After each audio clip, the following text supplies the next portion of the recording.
this is day 2, and I hope everybody had enjoyed the day 1 presentations and the discussions. So today morning I will start off with a silent tribute to mark as a mark of respect for all our sisters and brothers who died in our motherland in the thirst for freedom and justice. Let us observe a minute of silence. Start off with a silent tribute to mark as a mark of respect for all our sisters and brothers who died in our motherland in the thirst for freedom and justice. Let us observe a minute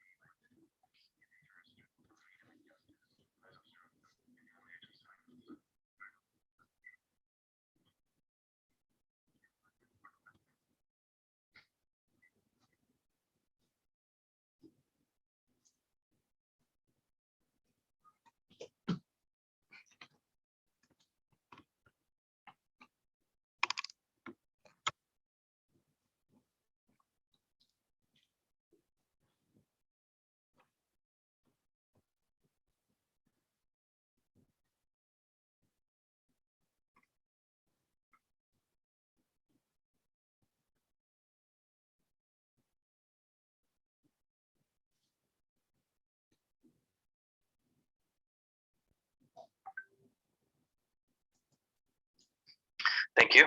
Let's be seated.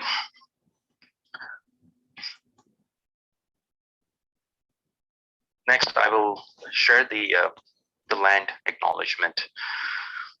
Thank you. We acknowledge we are hosted on the lands of the Mississaugas of the Anishinaabe, the Haudenosaunee Confederacy, and the Wendat. We also recognize the enduring presence of all First Nations, Métis, and the Inuit peoples.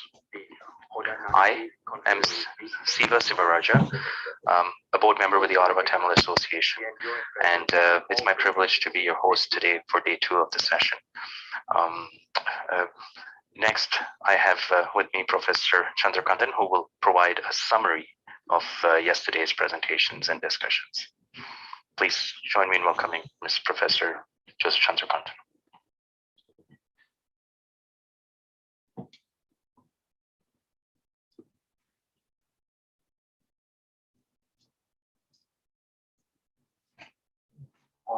Sorry, Professor.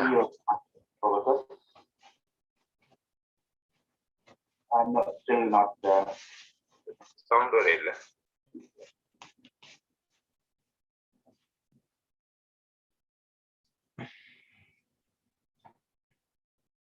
Professor, உங்களோட sound இல்ல. No, yeah. Professor Chandrakantan, உங்களோட sound Your audio is muted. Is it still? No, that's fine. That's better now. Yeah. Thank you. So once again, welcome to all of you for this second day of the conference. The inaugural sessions began yesterday around 3:15 p.m. Toronto time or the Eastern Standard Time, and we concluded around 6:15.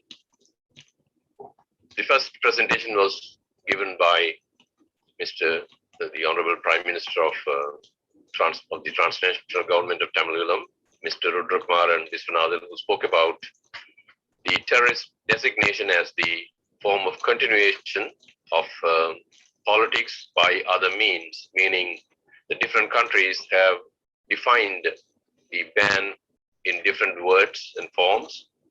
And also many of them somehow try to fit into the agenda that was set for them by the government of Sri Lanka. By bringing out the designation, it also had it impinged on the rights of Tamils as a community, and sometimes the words were used interchangeably, like LTT terrorism and Tamil terrorism and so on. The second presentation was done by Ms. Abina Nimal, who drew our attention to the whole listing as a process by which our rights in different countries were limited, and how in Canada it impinges on the rights of the youth to pursue research and other academic activities, and the ban has been a huge obstacle to free expression and to do their activities with the freedom and with true freedom and determination. The third presentation was done by Mr. J. Chandran Gobinath, the editor of the Tamil Net website. He gave us a comprehensive picture of the peace process, how countries with different interests walked into the system and also used the Tamil issue to largely to have their own interest advanced, as well as to fit into the system of the Sri Lankan government's, what the Sri Lankan government has laid down before them, and the various factors involved in the peace process, and also how the peace process became a trap. And in future, similar traps may be laid down to undermine, and if not to even annihilate, the struggle of the Tamils to have their own state and nationhood and identity being recognized. Then we had a presentation by myself. I spoke about some of the outcomes of the listing, which once again impinges on our freedom to exercise our freedom in terms of writing what we wish to write, and how we are labeled by those, I refer to them as a kind of paparazzi academics who sensationalize on the kind of opinions expressed by scholars and try to bring everything under the umbrella of terrorism or of militancy or of various forms of radicalization, and therefore how the language and words are remodified and redirected to have the majoritarian agenda fit into the system. We had also a presentation afterwards by Mr. Rajiv Sridharan, lawyer by profession, and he spoke about the different nuances involved in fighting the listing and how the listing has been mercurial in the way it advances its objectives and goals. We also had a lengthy and a very insightful presentation by Mr. Lorenzo Fiorito, who spoke about human rights and the violation of human rights and the UN Human Rights Council as to how it has involved itself by not recognizing the fundamental and basic rights of the Tamils. And he gave a fairly comprehensive trajectory of issues in which our struggle would fit in, and gave us examples also of the possibility of going back to the Vatakota resolution, which was mandated by all Tamil parties joining together, and how that was recognized by the people who accepted it and received it by voting unanimously for the Tamil United Liberation Front at that time, and electing all members, all 17 members to the parliament. We also had a presentation by Dr. Toro Redcrow, who spoke, who gave us a picture of the past in very realistic and graphic terms, and very decidedly said that in every direction, it points to the fact that Tamils do have a case for self-determination, if not for complete autonomy. At the end, we had a brief greeting by Mr. Jack McLaren, a former member of parliament, who spoke about the terrorist designation as a black cloud hanging over the heads of all Tamil Canadians, and how it serves as a serious obstacle and an impediment to the exercise of the free exercise of Tamil rights in Canada. At the end, we had a very brief plenary session, opening it for questions and comments, and there were about 6 members, 6 participants who raised questions on various presentations, and they were given, and also they gave their remarks and comments, and the presenters answered them if there are questions to be solved. So thank you very much once again. I wish to thank all the presenters yesterday for their insightful and very valuable presentations. And I'm sure we have today an excellent roster of speakers and scholars.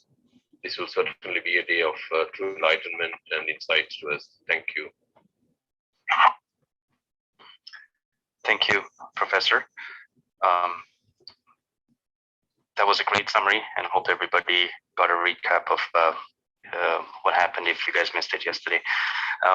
Without further ado, I would want to introduce the first presenter, Professor Ramu Manivanan. He is the head of the Department of Politics and Public Administration at the University of Madras, and a long-time academic researcher and the author in the human rights arena.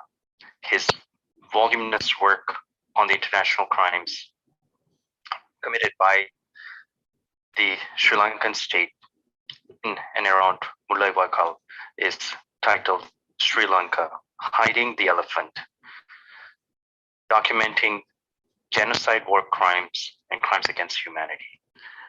His topic of presentation will be Right to Self-Determination and Elam Tamils. Please join me in welcoming Professor Ramu Manivanan. Thank you.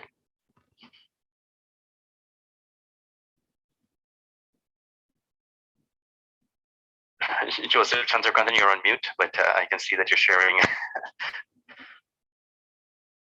Just to inform you that this is a book that we produced, in fact, about 1,000 pages, entitled as Sri Lanka Hiding the Elephant, a great documentation of the genocide, war crimes, and crimes against humanity. So this is Professor Manivanan's work, and we congratulate him and thank him for this.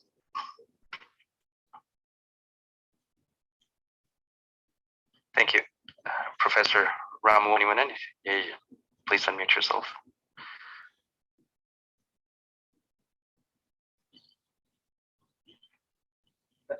Thank you very much, Chairperson, and thank you to all of you for giving me this opportunity to join you over this conference. And ladies and gentlemen, and distinguished members of the audience, and I think I also want to, in introducing me about this work, is that I think the first and foremost aspect of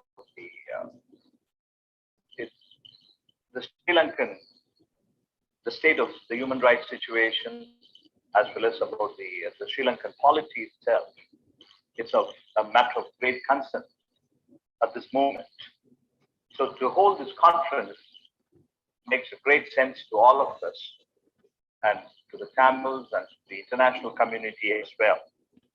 And this is also the time for us to speak about the Tamil question, the Tamil identity, and the title for my presentation is about this, the right to self-determination and the Elam Tamils. And let me present my case. My argument about the Tamil question is that the Tamils are an historical community. When I say the Tamils are an historical community, is that the nativity, the native question is never a point of dispute. And why I refer this particular aspect to you is that in between 2017 and 19, in the recent years, the Sri Lankan government brought forth a particular resolution on the people who have disappeared. And they wanted to bring this amendment into the constitution of the legal process. That they said, if the Tamils have disappeared, and you do not have to count them as the legal question, because the Tamils are illegal occupants of this island. That's a very, very interesting statement. At a time, there is an international investigation, and the international institutions are alert on the human rights violation question and the genocidal genocide committed by the Sri Lankan state. So when that particular resolution also was very, very significant, when they said that, clearly, the Sri Lankan government's point is that when the Sinhalese disappear in this island, you have to consider that as the legal problem. So this is an important question for us when we are talking about the self-determination and the right to self-determination, the referendum, and various other issues that we are all actively talking all around the world. So then, and another question is about like the state of Elam Tamils. The Elam Tamils is the Elam Tamils are a nation. This is another important question. And the Elam Tamils are natural inhabitants, and they are organic and the natural inhabitants of this island. And what you consider as the present Sri Lanka, I repeat and insist that the present Sri Lanka and the natural in the Elam is the sovereign land of the sovereign people, the Tamil people historically. And what has happened historically is about the colonization. And like, until the colonization process began and expanded and intervened with the nation building process of the organic process of the Elam and the people of Elam. That intervention is very important for us as an historical reminder. And then from the period of colonization to the decolonization process, and which ended in the fracturing of the Tamil status, the Tamil nation, the Tamil status and the Tamil nation would have been like, the fracture. And like, from this period for about like 70 years and more, Tamils have consistently been denied political rights and economic rights and the cultural rights.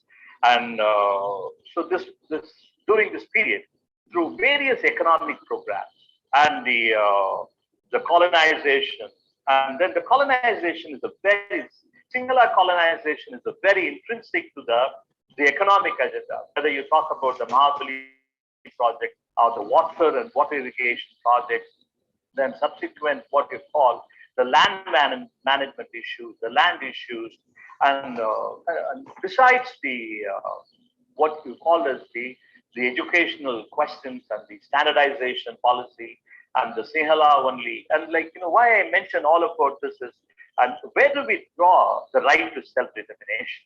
And this is a very historical question. This is a very historical question. And like, to repeat that the Tamils are a nation, the Tamil land is a sovereign historical territory and an organic process. And then coming to the last 70 years has been the experience in the decolonization has left the Tamil polity what you call a fracture. And then the colonialism has also intervened. When I say this, why I want to mention about the colonialism question to at large with the Tamil audience that we need to take this debate, we need to take this fight to the international community as well, because besides the impact of colonialism, besides the plunder of colonial state, and it is also like completely dismembered. It has also completely broken, and what you call the nation state of the Tamil nation. So we have a case with the international community to look at the other side. That is the international responsibilities, that it is not only the Sri Lankan government that we are demanding. We also need to look at the referendum cannot come from one side. The self-determination question acknowledgement cannot come from another, for instance, from the Sri Lankan government alone. So we need a kind of a multiplicity in addressing the Tamil rights and Tamil question. So then, like, I have to place another this thing, the right to self-determination. The Sri Lankan government has brought this constitutionally to deny the right to self-determination in its own article provisions. So, like, it has not acknowledged the right to self-determination for the Tamils. But, like, by not acknowledging, by denying the right to self-determination, and do the Tamil people, they have right to self-determination. Yes, they do, because we don't expect the oppressive state, the colonial, the Sinhala state will acknowledge and approve the right to self-determination of the Tamils. And this is an important aspect. And to this point, I want to mention about historically about the case of the Catalonia, the Catalonia question in the 2017, and the Catalonia when the people of Catalonia voted for in referendum for an independent state, but the constitutional code of the Spanish constitutional code rejected the referendum. And then, like, you know, in case of the East Timor in 1999 is another interesting aspect. And East Timor in 1999, another important aspect that, like, you know, why I refer to this East Timor in this context is that it is not only about referendum, like, you know, how the self-determination question, and then the right to self-determination has to take certain the worldview, both at the national level and at the international level, and what kind of, like, you know, expressions and the forms this self-determination can take for. And one prospect is about, like, you know, the question of referendum. Now, the referendum, like, you know, in political societies in the Western government, for example, if you take the case of Canada, and the case of Canada in 1995, that was the second vote in Quebec. And, like, you know, this by a marginal vote difference, the Quebec was able to just stay as part of the Canadian, the federal system. Then if you think about the Scotland in 2014, and the Scotland case is about the 2014, and then, like, you know, these are interesting things where the governments themselves come forward to acknowledge that there is a right to self-determination by through an electoral, when you call the electoral and the constitutional process, the Canadian government in 1995, and then the British, the United Kingdom, the government of United Kingdom in 2014 acknowledged the fact, like, you know, politically, constitutionally, and legally, that this process of recognizing and acknowledging the right to self-determination. But in case of the Catalonia in 2017, this right to self-determination, and by the subsequent rejection by the Constitutional Court of the Spanish Constitutional Court, and is important reminder to us, and East Timor was a great facilitation that happened with the United Nations system. Now, we Tamils internationally, and then, like, you know, the Elam Tamils in particular, the global Tamils at large, we need to ask this question: where do we recognize and, like, you know, acknowledging self-determination by ourselves is a very well established point. But how do we make the international community, or, like, you know, how do we expect from the Sri Lankan government to acknowledge the right to self-determination? Will the Sri Lankan government accept the right to self-determination? Or, like, you know, even by that, this is why I mentioned about between 2017 and 19, the Sri Lankan government's resolution to particularly to make a point when they questioned about the large disappearance of the Tamil population and the missing people, and like, you know, particularly with the international governments and the UN Human Rights Council raised this question very strongly, and after several resolutions from 2012, 13, 14, and subsequently in about, like, you know, 17 and 15 and 17 and 2021.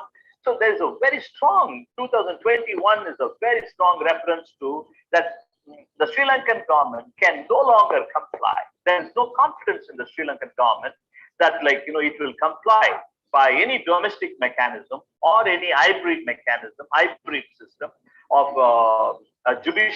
legal judicial accountability. So at this stage, we Tamils have to be very particular about looking at what do we mean by the self-determination.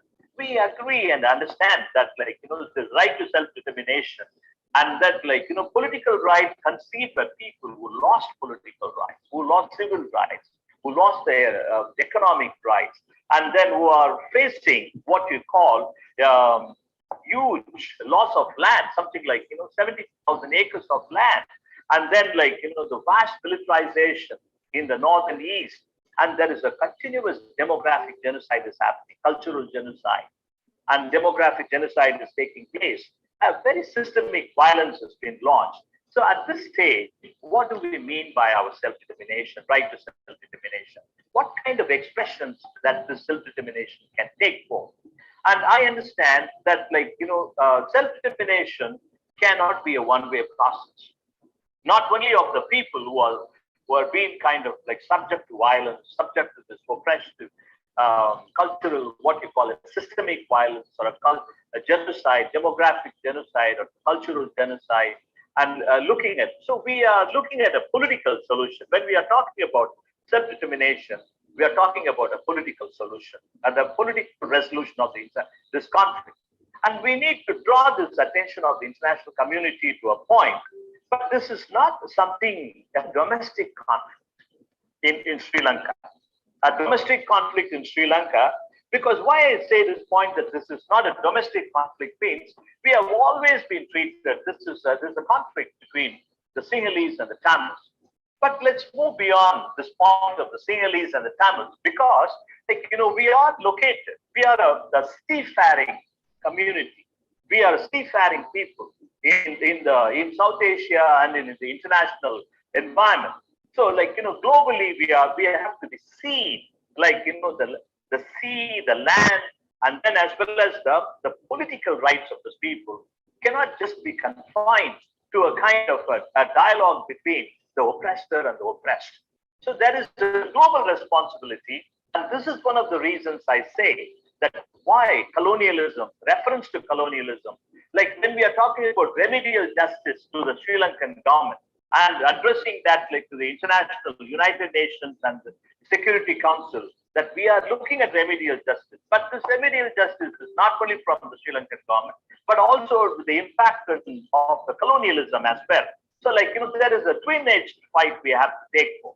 This is what is my important appeal to the this particular conference is that we have to take for a twin-edged conflict, twin-edged strategy at the stage, both at the national level and as well as at the international level is that, and then subsequently, when the loss of land is seen, acknowledged, and internationally recognized, then there is a scope for the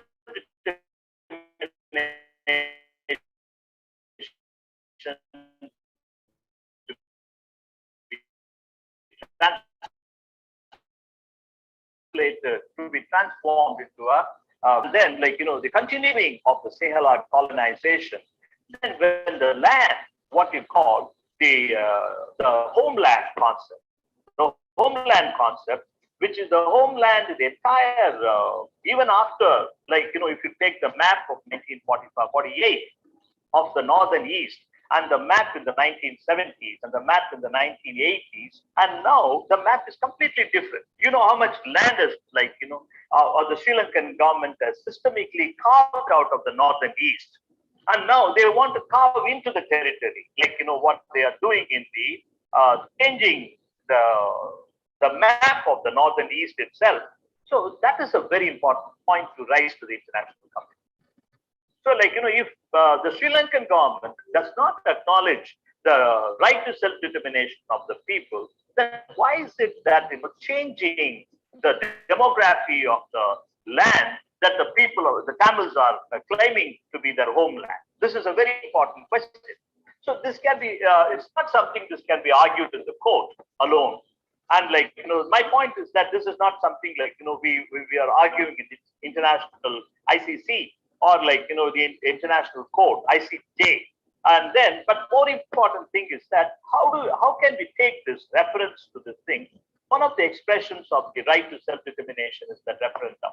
And another expression of this right to self-determination is that the people-based voices, like the people of in 2021, all the civil society in Sri Lanka, and appeal to the United Nations Human Rights Council that it is important to refer to the International Criminal Court. And then, another important reference that I also think important is that, what happened in several African countries is that the tribunal, and then the international tribunals, the reference to the international tribunal, and by identifying, recognizing the violence, the political, social, cultural, as well as the genocidal violence that has taken place, then people often, there's another point about this in violence is that there's a tendency in the international community that, like, we know the number of people we lost, and then as well as the genocide of the Tamil masters that has happened and in the over the 70 years, and more particularly in the 2007 to 9, and then the continuing political violence or the genocidal violence, the cultural violence taking place, cultural genocide taking place in Sri Lanka. But the point is that the international governments, and particularly the Western powers, and they should have a say in the affairs of the Tamil affairs. So this stake, the right to self-determination, we have to build a stake into the international system. We have to build a stake into the international system of the major powers. And when I say major powers, it's that moving beyond India, moving beyond the South Asian region, and looking at the changes and shifts that are taking place in international politics, and particularly in the Indian Ocean region, and then with the growing Chinese presence, and then the Chinese moving into the northern east today, and then they're virtually controlling the economy of Sri Lanka. And until now, neither the international governments nor any neighbors have looked at the economic crisis that Tamils have suffered for the last 70 years. But today, the world governments are talking about economic crisis in Sri Lanka. But this economic crisis in Sri Lanka, if you separate it, see it in the last 70 years, the economic isolation suffered by the Tamils in the northern east. And then if the northern east, in terms of even for the what you call the food insecurity, then about the curfew standard that prevailed, then the petroleum products, and if you take all these factors, there is a two country in that in Sri Lanka. There has always been two country in the last 70 years too. Not only I'm talking about 300 years ago, or the period of colonial period, even the so-called independent period of the Sri Lankan state that talks about, there has been two countries, there has been two economies, there has been what you call the complete polarization can be very clearly exemplified. That is where the right to self-determination for the Tamils exists today, even today. But then by saying that we have a right to self-determination is not adequate. It's not adequate. It has to be translated into certain concrete forms and shapes. Do we mean a referendum? Do we mean reference to International Criminal Code? Do we mean a reference to what we call tribunal? But if you say that, if it is a referendum, then we have to be very clear about can Tamils initiate a referendum in the northern east? We have to answer the question very honestly.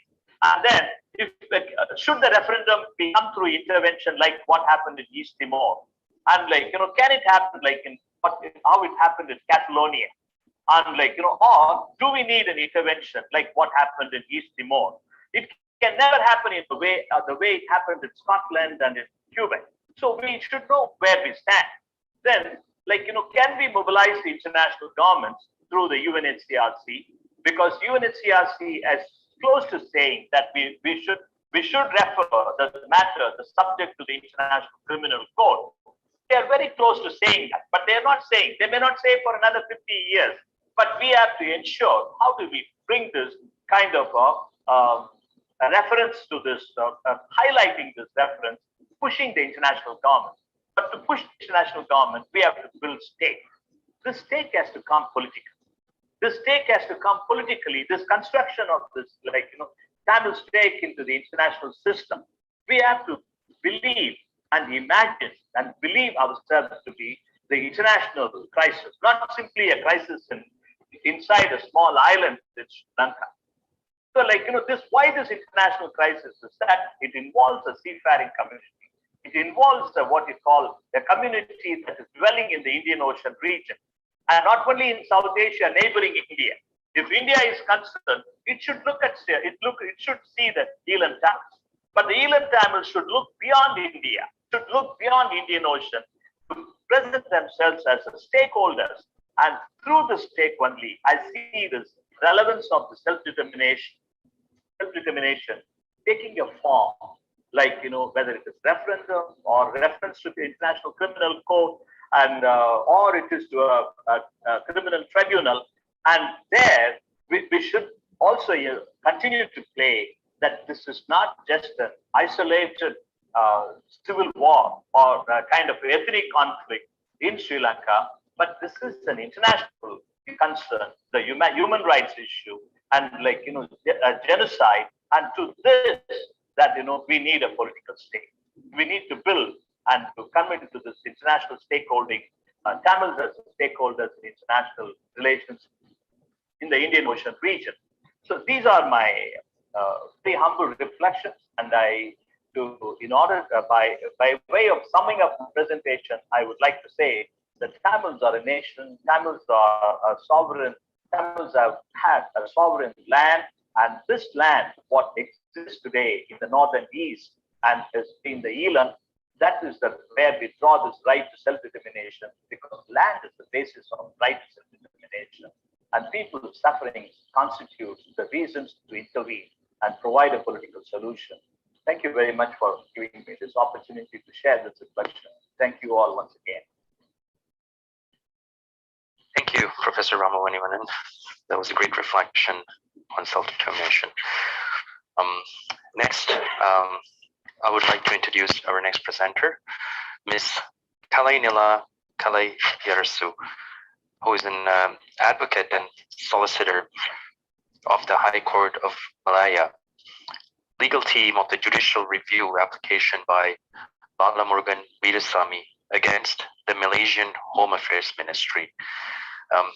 Her presentation topic is legal implications on Malaysians post-Tamil Elam War, and this is a recorded message. A very good day to all of you. I would like to thank the organizers for inviting me to speak at the International Conference on Tamil Liberation Struggle for Self-Determination, 20 years after the ceasefire agreement 2002 to 2022, organized by the Coalition for Tamil Political Rights in Toronto, Canada, February 18 to 19, 2022. My name is Kalainila Kalayarasu, and I am speaking to you from Malaysia on the title Legal Implications on Malaysians Post-Tamil Elam War. A little bit about myself. I am an advocate and solicitor in Malaysia, and I am part of the legal team that is involved in the case Balamurgan Veerasamy against the Ministry of Home Affairs here in Malaysia. The legal battle in Malaysia began when 12 Malaysian Tamil were arrested in the October of 2019 under the Special Offences Special Measures Act 2012, with charges preferred against them under the Penal Code for alleged terrorist activities, including giving support to LTTE in an event and giving support to LTTE using social media. Amongst them was Balamurgan Veerasamy, who is a Malaysian Tamiler who advocated against the plights of Tamiler locally and in Sri Lanka. He, along with others, were detained in solitary confinement for that period. As this incident unfolded in 2019, we did further research only to be surprised by the fact that the LTTE was listed as a specified entity under the Anti-Money Laundering, Anti-Terrorism Financing and Unlawful Activities Act 2001. The Anti-Money Laundering Act requires a 6-month periodic review of the specified entity list. And this is decided by the Ministry of Home Affairs. As early as 2007, the Malaysian Parliament was referring to the LTTE as a separatist movement. And this is found in the Hansard of Parliament during that time. Commemoration events of the struggle in Tamil Elam were widely held around Malaysia, and these were supervised by the police. There have been no untoward incidents throughout the years, which is why it became even more of a surprise when these events were later used against some of the 12 that were detained in October of 2019 on the pretext that they had advocated for a terrorist group. Not long after the arrest of Balamurugan, we had filed a judicial review application against the decision of the Home Affairs Ministry to list the entity in November 2014. The application was filed in January of 2020, and within a month or so, the 12 were released under the Attorney General Chamber's instructions. Therefore, when the matter came up for hearing in the High Court of Malaya in Kuala Lumpur, one of the reasons cited for the dismissal of the application was that Balamurugan no longer had a locus to bring about the application, seeing as he had now been released. The other factor cited by the court was that any judicial review application should have been brought within 3 months of a decision being made by a public authority. And this would have meant that it should have been done 3 months after November 2014. We are now appealing this decision, and the matter is slated to be heard in April of 2022. What is unique about this arrest is that all 12 Malaysians who were arrested were not of Sri Lanka or Tamil origin. They are Malaysian Tamils who have been second or third generation Malaysians living here in Malaysia. Most of them had history of advocating for social and political rights in their own way, and we believe that they were used as a political tool in the context of what was happening in Malaysia at that point of time. In 2018, there was a massive change in the environment here, whereby the opposition party, the opposition coalition, had for the first time overturned the ruling government. And in February of 2020, there was a change in government again due to various leaders party hopping and thus creating a new coalition which formed the new government. If this is seen in the context of Malaysian politics at that time, then we will observe also that two of the 12 that were arrested were members of the ruling government. It must be noted that in the High Court's decision dismissing the judicial review application, the court did not go into the merits of the application per se. The Attorney General at that time released a media statement upon the release of the 12 from custody. After the arrest of the 12, civil rights movements and political groups had organized various events demanding the release of the 12. It included protests, it included holding vigil for the 12 and their families, protests, dialogues, and massive call to release the 12. There was a petition circulated to demand the release of the 12 and to remove the listing from the specified entity list. These petitions were signed off by at least 30,000 people and were handed over to the Home Affairs Ministry. On a general observation, we are witnessing individuals who are affiliated with their home country's political ideology connected to the Elam struggle, having overstayed their welcome in Singapore.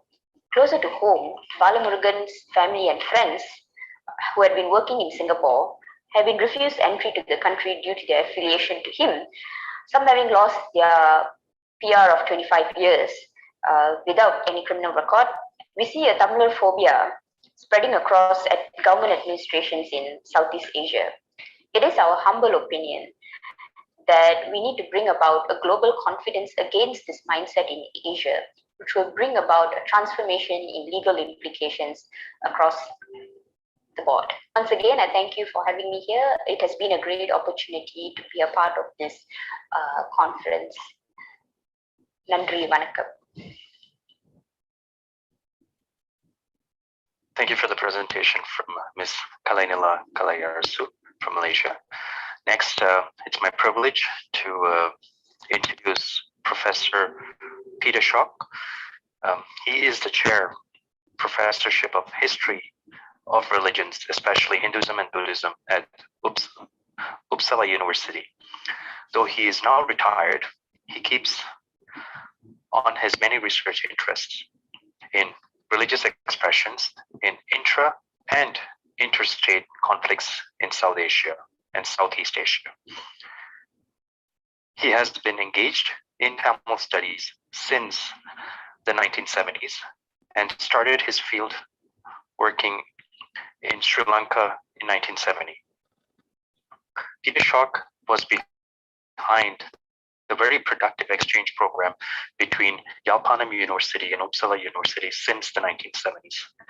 His topic of presentation is on delisting the LTTE. Please join me in welcoming Professor Peter Schock.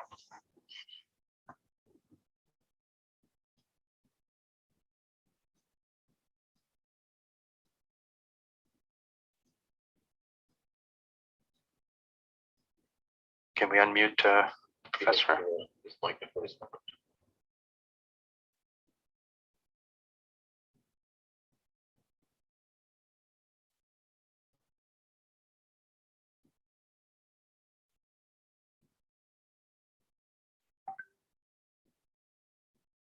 Peter, your microphone is not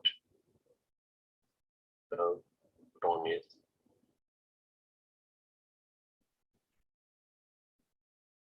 Now it is on, you can talk. Peter Schock, Mr. Peter Schock.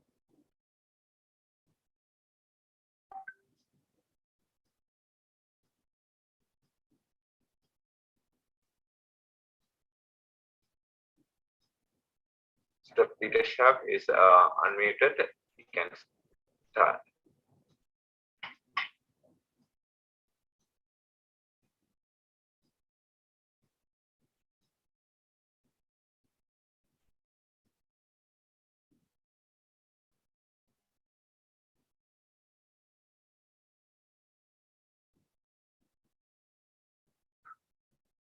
You're still unable to hear. Yeah, that's right. Yeah.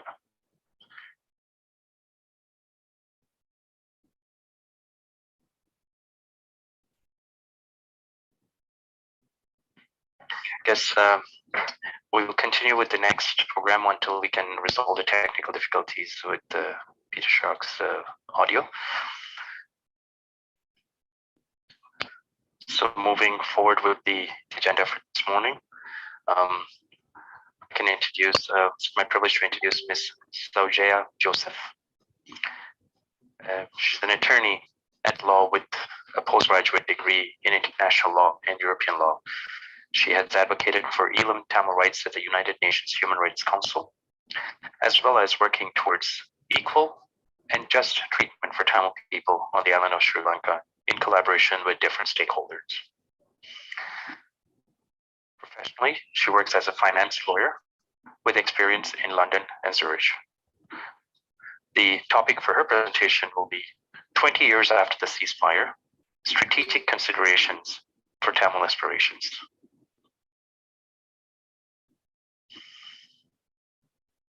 Hello, everyone.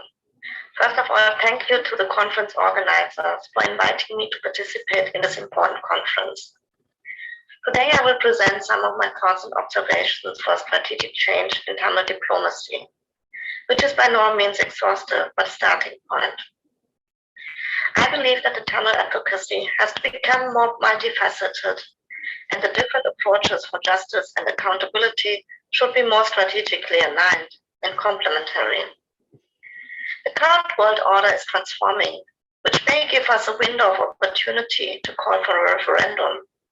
But that requires the right strategy for lobbying and advocacy. The world has changed a lot in the last 20 years. Today we see the geopolitical powers are in a major shakeup. There's a huge rivalry between the USA and China, but also regional and systemic forms of corporations are emerging. They're disrupting the world order as we know it. Our advocacy should reflect the world today, but from my observations, the main Tamil advocacy is still focused on the West. In the past, whenever the West was involved in our struggle, at the major junctions, they have sadly more often failed us and saved us. I think the most obvious example is the white flag incident. The United States and the rest of the international community asked the leaders of the movement to lay down their arms and surrender in 2009. Our leaders did so in order to avoid the slaughter. They surrendered to the Sri Lankan army waving a white flag, and the army killed them. It's a clear act of a war crime, but to date we wait for any kind of justice. We should also take into consideration the fact that mainly Western countries, apart from India and Malaysia, have banned the Tamil freedom struggle by proscribing the LTTE in the aftermath of the global war of terror campaign. These bans were put in place while the ceasefire and peace negotiations were ongoing, also to discredit the legitimacy of the Tamil leadership who were defending the rights of their people. It is a classic approach of divide and conquer. The ceasefire agreement and its Sri Lanka monitoring mission also did not put in place any serious and effective dispute resolution method, such as international arbitration. The lack of a safeguard enabled the government of Sri Lanka to violate the ceasefire agreement before withdrawing from it completely. It gave them time to prepare for their all-out war at a time when the Western world was plunged into a financial crisis. For example, the peace process between Sudan and South Sudan used international arbitration. It was binding on both parties. And in that case, the international community made sure that both parties respected this method of resolving issues. Known as the RBE arbitration, it is widely considered a remarkable legal procedure concerning the interpretation and implementation of a peace agreement between a state's government and the secessionist movement. This arbitration agreement was ultimately the guarantee that South Sudan achieved its independence.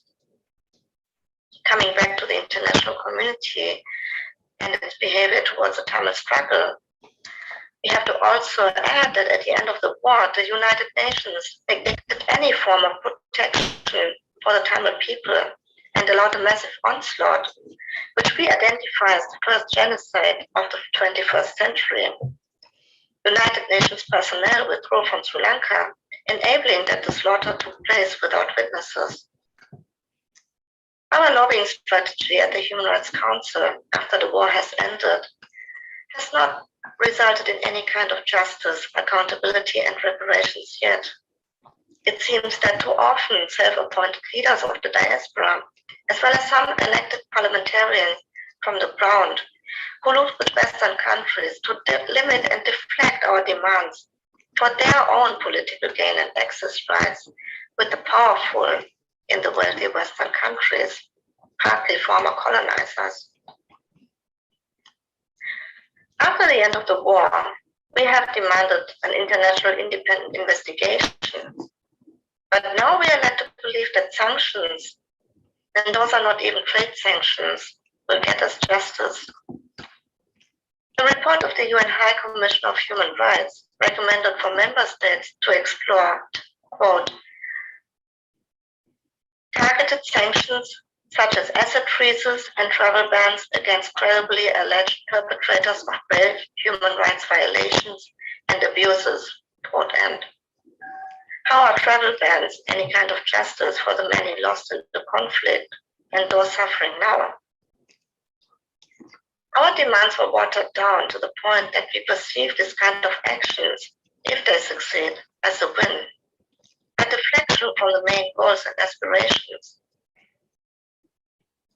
I want to remind the audience that the HRC Resolution 30/1 and its subsequent resolutions affirm that the, quote, credible justice process should include independent judicial and prosecutorial institutions led by individuals known for their integrity and impartiality.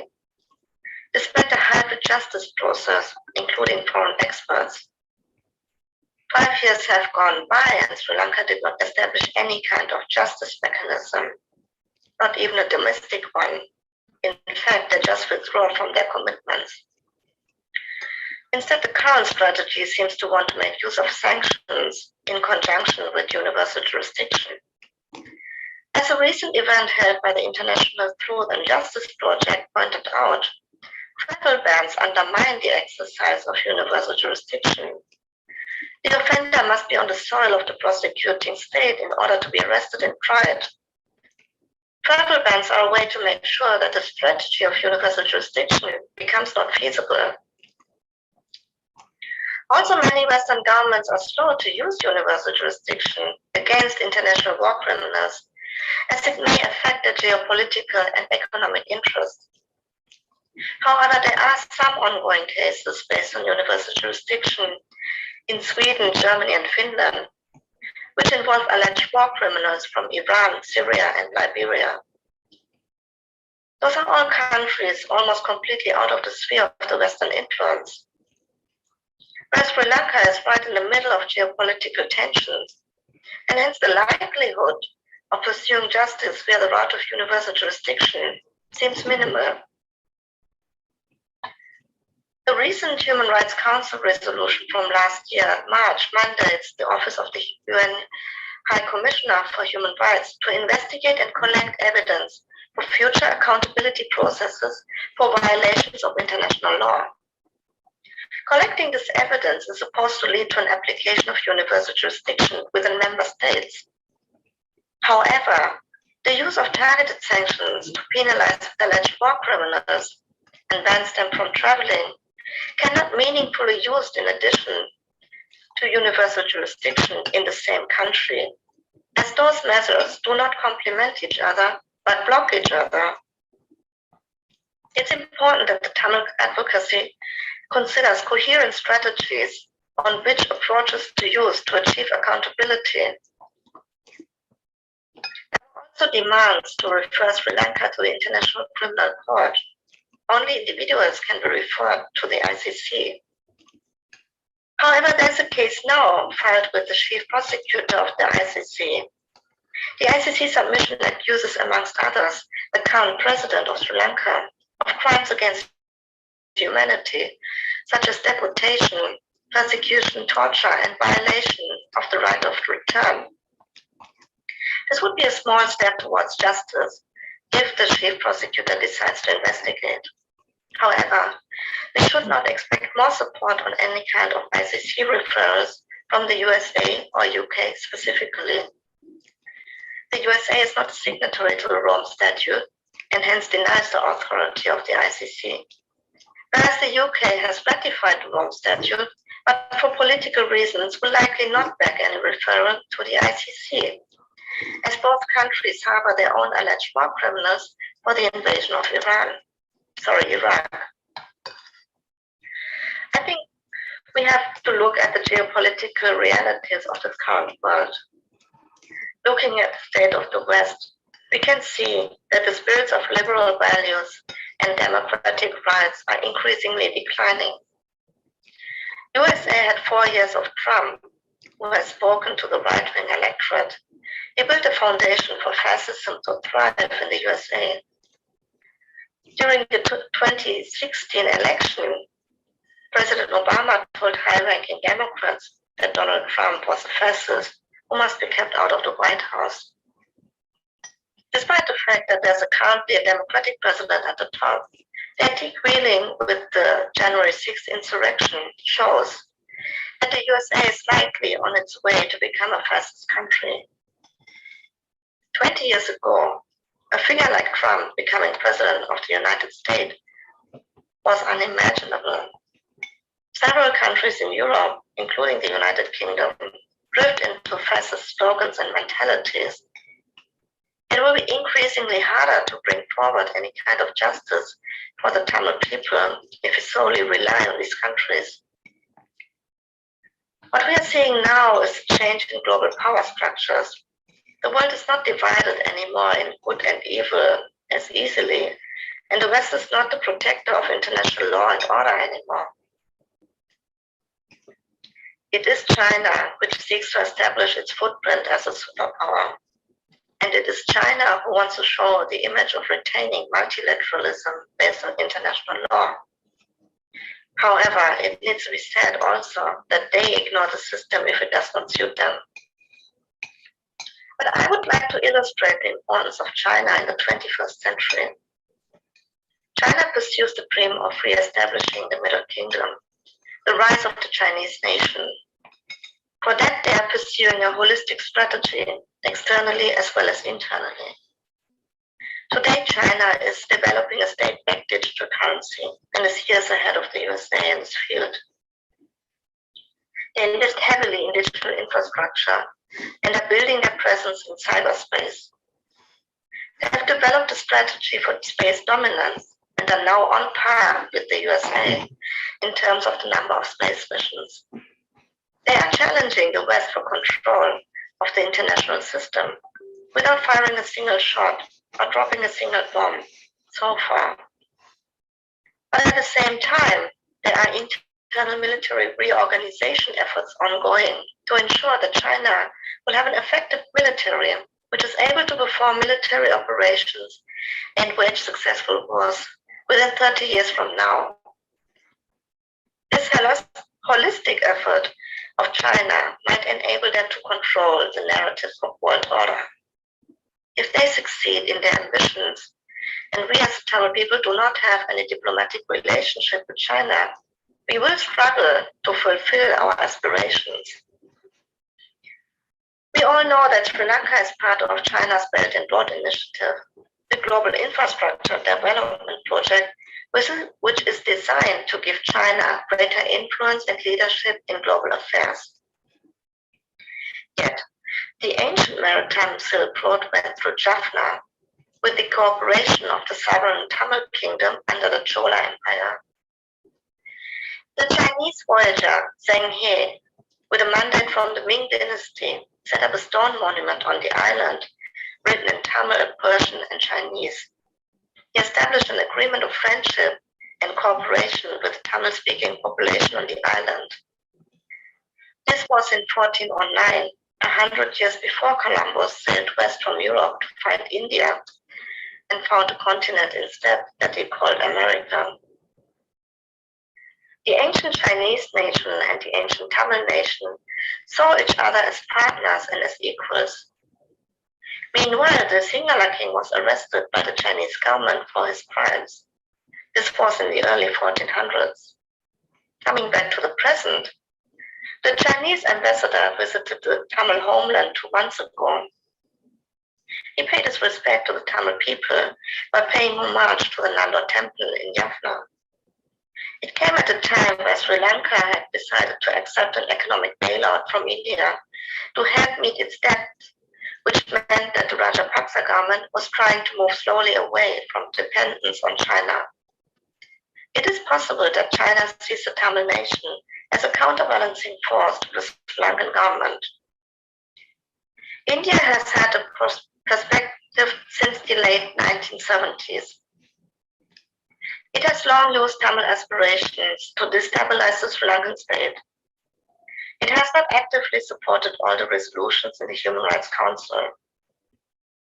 In order to have some influence over Sri Lanka, India needs friction on the island to assert its interest. It is also true that India's voice has a weight when it comes to a solution for the Tamil national question, as their security interests are concerned. However, when looking at the global geostrategic interest, it is not a given that India will align with the West interest when it comes to Sri Lanka. India is friendly with Russia, and Russia currently plays a role as a global balancer, especially with its position in the Middle East and increasingly Africa. In the Russian-Ukrainian crisis, for example, India sided with Russia. In a diplomatic statement earlier this month, India described itself as challenging the neo-primacy of the US-led Western world. It's again an argument to widen the diplomatic ties with countries outside of the West. Currently, India is in focus again, as there has been outcry from some parts of the Tamil political sphere about the demand for India to pressure Sri Lanka to fully implement the 13th Amendment to its constitution. The 13th Amendment allows Tamils to have some regional governance within the Sri Lankan state. We have heard that the parties who backed the 13th Amendment want to keep the Tamil nation locked into the Sri Lankan state. And we also know that the provincial council system under the 13th Amendment is not equal to an independent Tamil state. Those who oppose the implementation of the 13th Amendment have the opportunity to become strong voices for referendum on Tamil statehood. Until a referendum decides otherwise, the mandate of the radical resolution stands. The Tamil people's will is to be an independent nation with a state of their own. Sri Lanka is an economic failure.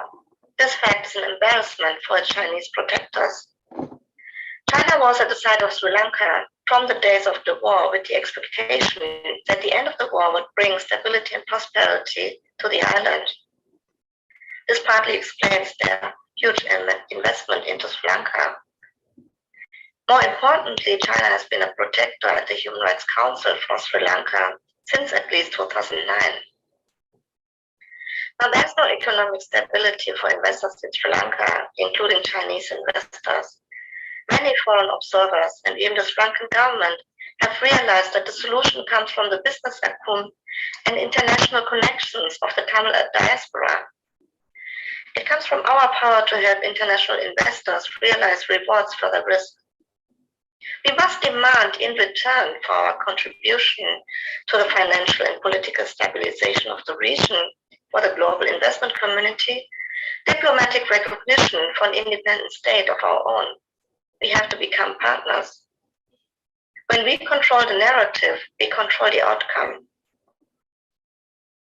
The honorable leader of the LTTE said following in his Margaret speech in 1993, I'm quoting a translation. We are fully aware that the world is not rotating on the axis of human justice. Every country in this world advances its own interests. It is the economic and trade interests that determine the order of the present world, not the moral law of justice, nor the rights of people. International relations and diplomacy between countries are determined by such interests. Therefore, we cannot expect an immediate recognition of the moral legitimacy of our cause by the international community. Quote end. This wisdom is now even more important than it was almost 30 years ago, as the global power structures are shifting. We have to consider and engage with everyone's interest. It is the key for permanent recognition of our just cause. We should and can demand a referendum taking into account the world around us and end Sri Lanka's military occupation of Tamil Ulam. I thank you for your attention. Thank you, Ms. Sojaya Joseph, for the presentation. Hope we have the technical issues resolved with Professor Peter Schock. Would you want to test unmute yourself again? Let me see.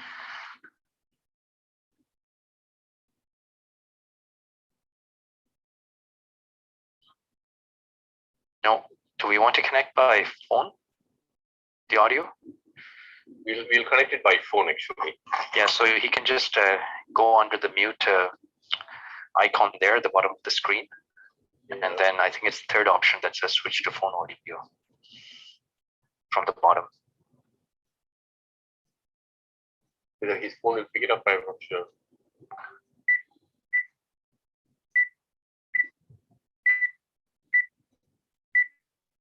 And if we can get it done. We'll see outside. Okay. Well, I think he's trying something. Let's give him. There. Can you hear him? Yes, we can hear. Okay. Okay, I start. Yes, Peter, carry on the phone. Yes.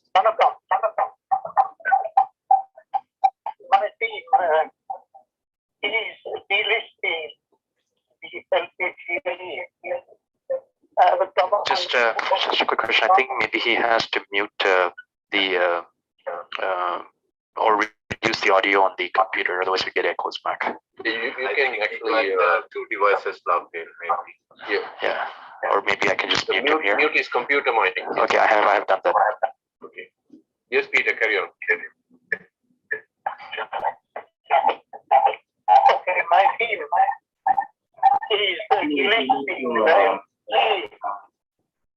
he need to reduce the reject by the government of Sri Lanka. It is odd to refuse delisting a movement. I guess somebody has to call him, let him know. He's speaking though. It is only if it is the statement to exist.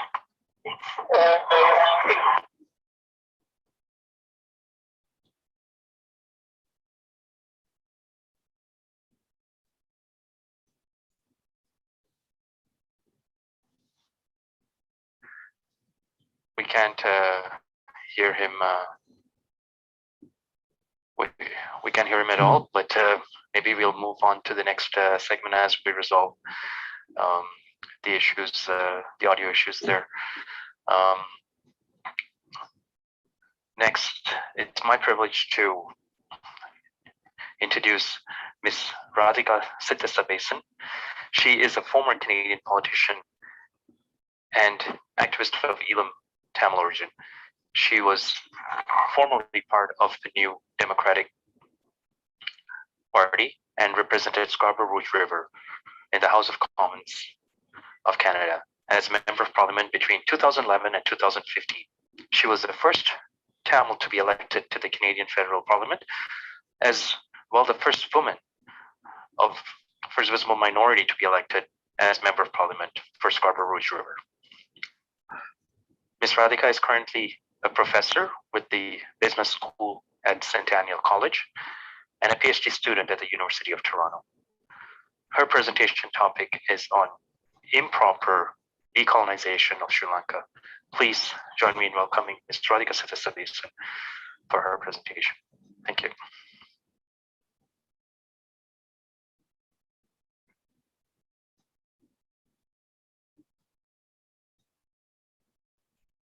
Good morning, afternoon to everybody. Vanakkam. Hello, and thank you to the organizers for inviting me to speak at this conference.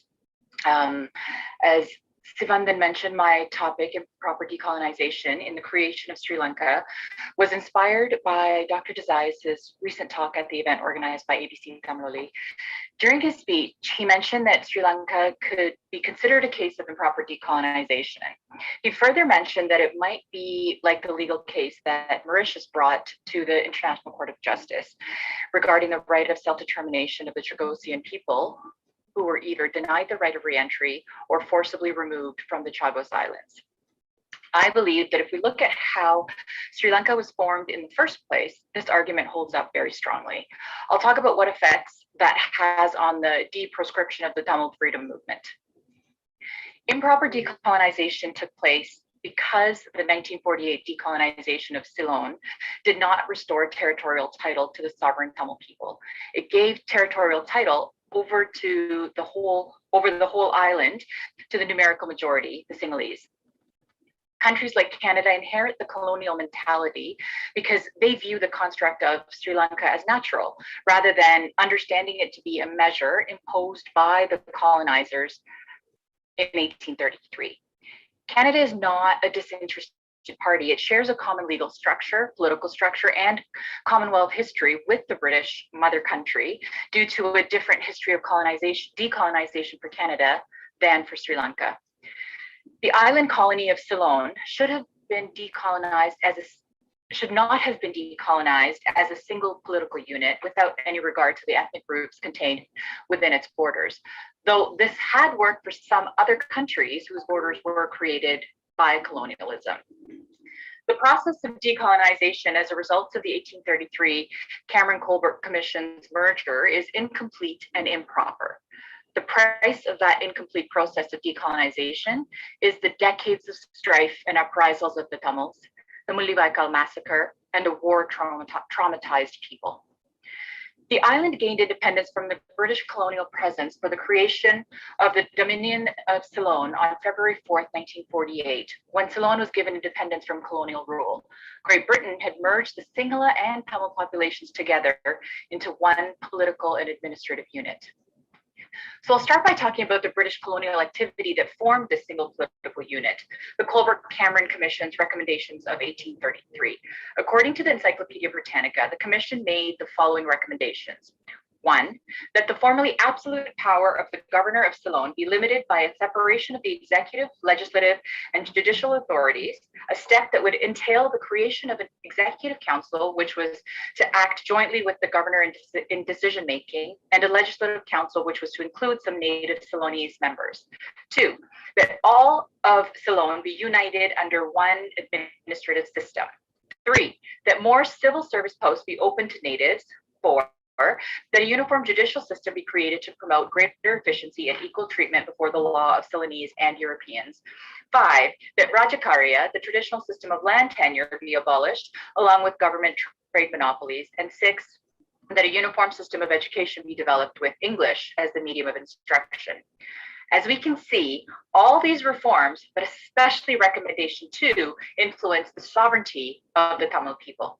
The Colbert-Cameron recommendations form part of what was then known as the Commission of Eastern Inquiry. According to Dr. Niranjan Kasinather, Dr. Roshan De Silva Vijayaratna, and Professor Lee Godin, the Commission of Eastern Inquiry was set up during a time of criticism against the British colonization, at a time when the practice of slavery was also being abolished in the British Empire. And they write, and I quote, the Commission of Eastern Inquiry was established by the Westminster Parliament to study the state of colonial government in 3 colonies, the Cape Colony, now South Africa, Mauritius, and Ceylon. The commission was to focus on each colony as a whole, but with special consideration of the structures and cost of the civil government, the economy, and the administration of justice, end quote. So the mixing of 3 very different regions of the globe into one single Eastern Inquiry was even thought to be strange at that long time ago. Sir Edward Barnes, the governor of Ceylon at the time, wrote to the British Secretary of State as follows, and I quote, "I am most thoroughly convinced of the staggering effect on the minds of the people of this country, so different from those of the Cape of Good Hope and Mauritius," end quote. The British governor of Ceylon himself thought it was strange, even at that time, that the inquiry should lump such very different peoples together over such vast distances who had little in common with each other and did not see each other as being the same.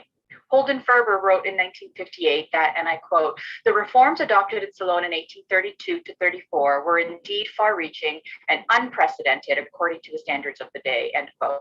So we can see that already there is a parallel between our situation and the situation of Mauritius and the Chagos Islands. In fact, the recommendation that merged the Sinhala and Tamil nations into a single colonial unit was also part of an inquiry that made recommendations on the status of Mauritius all the way back in the 1830s. I should make clear that the paper I quoted a little while ago by Dr. Kasinather, Dr. De Silva Vijayaratna, and Professor Godin is problematic because it seems to take a biased position, only making reference to one of the pre-colonial kingdoms that were in existence on the island, the Kandyan kingdom, ignoring the other pre-colonial Tamil kingdoms. Moreover, this article establishes the Tamil presence on the island as only going back to the year 1800 AD. The truth is that the Tamil presence on the island goes back much further. Even with its shortcomings, this source admits, and I quote, "The historical legacy of the Colbert-Cameron reforms has been an over-centralization of the state that has enabled the numerical supremacy of the Sinhalese Buddhist community to fashion a state, as well as a constitutional order that has systematically ostracized minority communities on the island.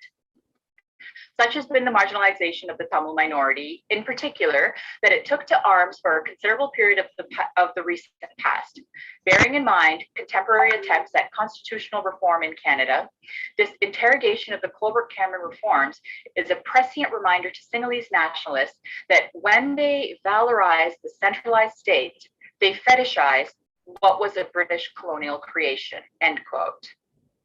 When Tande Selva, SJV Selvanayagam, drafted the Vattukota Resolution in 1976, I believe the Tamil people had a very similar reading of the situation. The preamble to the Vattukota Resolution reads, I'm not going to read the whole thing, parts of it, and I quote, the British colonists who ruled the territories of the Sinhalese and Tamil kingdoms separately, joined under compulsion the territories of the Sinhalese and the Tamil kingdoms for purposes of administrative convenience on the recommendation of the Colbert Commission in 1833. Further, the Tamil leaders were in the forefront of the freedom movement to rid Ceylon of colonial bondage, which ultimately led to the grant of independence to Ceylon in 1948. And yet, the foregoing facts of history were completely overlooked, and power over the entire country was transferred to the Sinhalese nation on the basis of a numerical majority, thereby reducing the Tamil nation to the position of subject people, end quote. Selvanayagam was also made it clear that the Tamil kingdom was overthrown in war and conquered by the Portuguese in 1619, and from them by Dutch and the British in turn, independent of the Sinhalese kingdoms, end quote. So in the Vattukota Resolution, he was making the argument that the Tamil people had never voluntarily given up their freedom. As a result, the people of Tamil Eelam were voting to re-establish their sovereignty in the vote of 1977. In fact, even though King Sangali was overthrown in 1619 by the Portuguese, Tamil kings continued to resist colonization for another 200 years. According to DGB De Silva, a Sinhalese historian of the Venier kings, he wrote, and I quote, the Dutch resorted to the practice of retaining one Venya at a time as a hostage in Jaffna fort in order to ensure their obedience and the payment of tribute. This practice of keeping hostages to keep the Venyas under control appears to have been an ancient practice coming down from the Dambadhanaya period, end quote. Dambadhanaya was a Sinhala kingdom, which was later headquartered at the world famous Sigiriya Rock Castle. So we see that even during the Dutch colonization, colonizers' control of the Tamil population was needed, relying, of course, on the methods that were developed by hostile neighboring Sinhalese kingdoms. National leader Velupillai Prabhakaran stated in a Tamil language interview that the cross bayonets of the flag of Tamil Eelam were taken from the cross swords of the flag of Pandaravenniyan. Pandaravenniyan, of course, was the last Tamil king to rule on the island of Ceylon, a leader who resisted foreign colonial oppression. The region he ruled from, the Venni, later became the territorial base from which the LTTE and the civil administration of Tamil Eelam operated. King Pandaravenniyan took back a great deal of territory from the British colonizers for a short time. This included the British garrison in Mullaitivu, as well as attacks on British forces in Vetikalo and Elephant Pass. He was ambushed and later killed by British soldiers in 1810. This was only 13 years before the Colbert-Cameron Commission. So this very short snippet of colonial history gives us an insight into why the Tamil nation's efforts at exercising the right of self-determination are banned in so many Western democracies, the same countries where we now live, work, and vote.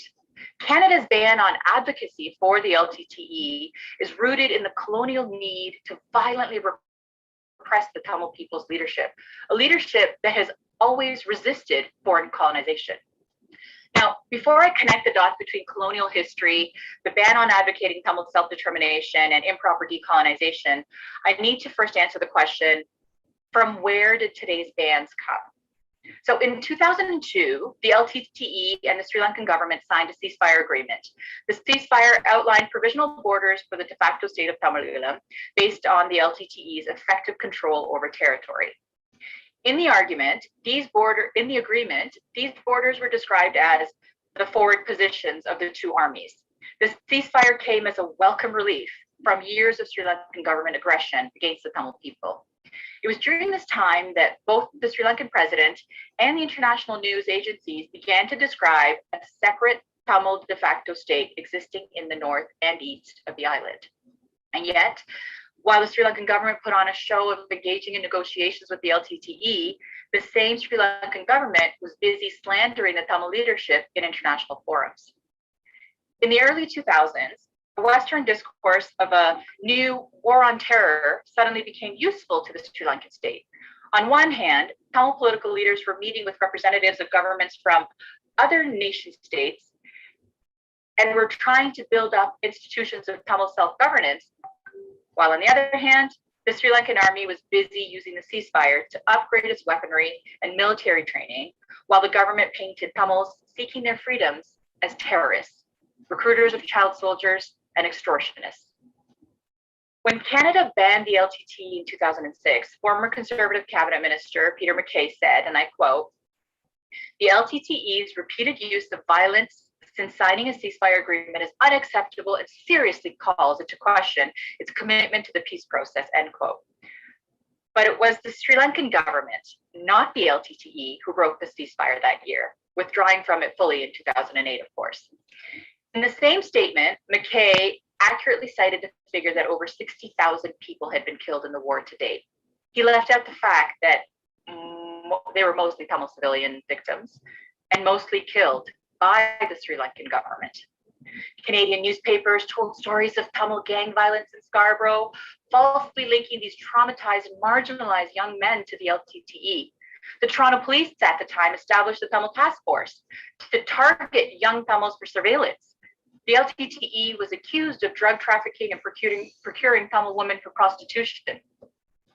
When refugees arrived on Canadian shores on the MV Sunsea and the Ocean Lady, those who organized the dangerous voyages to save people's lives were accused of human trafficking. None of these allegations were true. Canada now accepts this reality. Yet only the stigma against Tamil political expression and the lies about the LTTE remain. These bans on Tamil political expression across the West were the effect of Sri Lanka tapping into old British and European colonial prejudices against Tamils. The colonial mentality said that Tamil kings, like King Pandaravanyan, were violent and dangerous, and that the Tamil people could only be controlled by keeping them politically unified with the larger Sinhalese population. This colonial mentality was then applied to the LTTE, who deliberately drew on the history of Tamil sovereignty and resistance. This colonial strategy of forcible unification between Sinhalese and Tamils ended in the Mullivaikkal massacre. Preserving the anti-Tamil, inappropriately created British colonial state structure was Sri Lanka's aim when it argued for the ban on the LTTE across the Western world, where many Tamils live after fleeing from Sri Lanka. The British decision to unify the Tamils and Sinhalese on the island on their egress was the root cause for all the domestic insurgency. The Sinhalese need or want to oppress the Tamil minority peoples, and the Tamils need to resist the oppression from the unwanted forced unification and lack of recognition of the traditional integrity of the Tamils' lands and sovereignty. So we can see that a proper decolonization process of the island would have seen how unjust it was to unify the two nations of the island into a single state. Proper decolonization would have permitted the Tamils and Sinhalese to vote for themselves, whether to decolonize as a single political unit or to separate and live side by side in peace. The ban on the LTTE does more than just criminalize Tamil identity. It is even more than a cruel way to deny Tamil political expression. What it actually does is to reinforce the history of humiliation by European and Sri Lankan armies. It legitimizes the massacres that those armies committed against Tamils. It denies that Tamils were a self-determining people long before there was a country called Sri Lanka and long before Europeans colonized the island. The ban is intended to criminalize even the memory that Tamils once held a state of their own, the memory that they ever existed, the right of self-determination, and the memory of Tamils' long history and proud culture. As a result of the ban on the LTTE in several countries, the military playing field was tilted against the Tamil people. Tens of thousands of Tamils paid the price for that unfair ban with their lives. It's time for those countries to begin making amends for the horrifying damage that their actions made possible. Alfred Desai states in his book that a persistent obstacle to the realization of the right to self-determination of peoples has been the adamant insistence of some states not to negotiate with peoples living within their frontiers. We've witnessed this in the case of Sri Lanka, where as a sequel of an improper decolonization process, the Tamils and the Sinhalese were kept together in the island of Sri Lanka instead of conducting a referendum to determine whether the Tamils and the Sinhalese were prepared to live together in one state or whether they preferred to emerge as two equal sovereign entities. What has made the situation worse is the aggravating factor that the Sri Lankan government has wrongly labeled the Tamils as terrorists and contributed to the false narrative that the Tamils do not have a right to self-determination because they're terrorists, end quote. Later, he continued to say that the narrative managers in the mainstream media bear considerable responsibility for the negative perception of national liberation movements as somehow terroristic. So the ban on the LTTE and on Tamil political expression need to be lifted. They're based in a long history of oppression against Tamils that needs to end. One way of ending that history is to make arguments like the Chagosian people of Mauritius, that we're a self-determining people who have rights, that we are a self-determining people who have rights under international law, and that we are owed a process of proper decolonization as we were denied this opportunity in 1948 when Great Britain left the island and chose to unify the peoples on the land into one single political and administrative unit. Remember the Vaitakota Resolution, which was a referendum taken by delimiting the territory of Tamil Eelam on the basis that this was the area of historic habitation for the Tamil people, formerly ruled by Tamil sovereigns. It was not until 1833, when the Colbert-Cameron Commission merged the two different sovereigns' territories, that the Tamil region of the island was even considered politically subsumed into a larger British colonial unit known as Ceylon. My speech today was inspired by Alfred de Zayas, and I will close with a quote from his recent book again, and I quote, "Alas, since the Second World War and the Nuremberg trials, hundreds of wars have had the origin in the unjust denial of the right to self-determination of peoples. The world witnessed the criminal efforts of colonial powers to hold on to their colonies, the continuing exploitation of indigenous peoples and the looting of their resources, the oppression by occupying powers over native populations, the implantation of settlers in order to change the demographics of a territory, the suppression of languages, cultural manipulations tantamount to cultural destruction, the erasing of historical memory, and the adamant denial of autonomy or secession to peoples who had and have a legitimate right to determine their own future," end quote. As was done in 2017, when the General Assembly adopted Resolution 71-292, requesting an advisory opinion from the International Court of Justice concerning the incomplete decolonization of Mauritius, we too have a valid claim to work toward a similar resolution requesting an advisory opinion of the ICJ, and we must work toward this. All of the turmoil that the Tamil ancestors went through and brethren go through today are a direct effect of the incorrect and improper decolonization by Great Britain of the island that is called Sri Lanka today. I thank you, and I look forward to your comments and questions. Thank you, Ms. Radhika Sithisadesan. I'm sure we have a question period at the end, so I will ask anybody to reserve those towards the end of the session today. Once again, we're going to try to bring Professor Peter Chalk online. I ask if everybody can mute themselves, and we'll just try to unmute him. Peter will join by phone. We'll give one last try. Okay.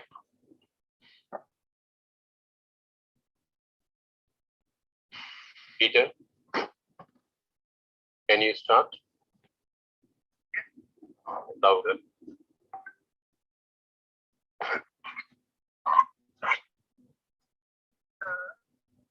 Existing LTT.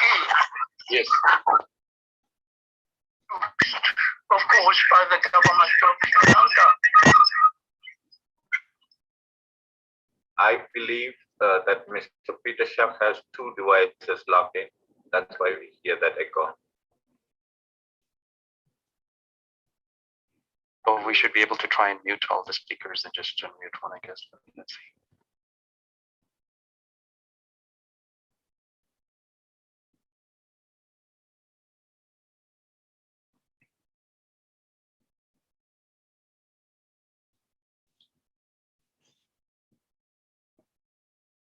Actually, the audio comes from Professor Chandrahandan mic. So you need to unmute Professor Chandrahandan's mic, and also he reduced the speaker, so it should be okay now. Please try again. Government of Sri Lanka has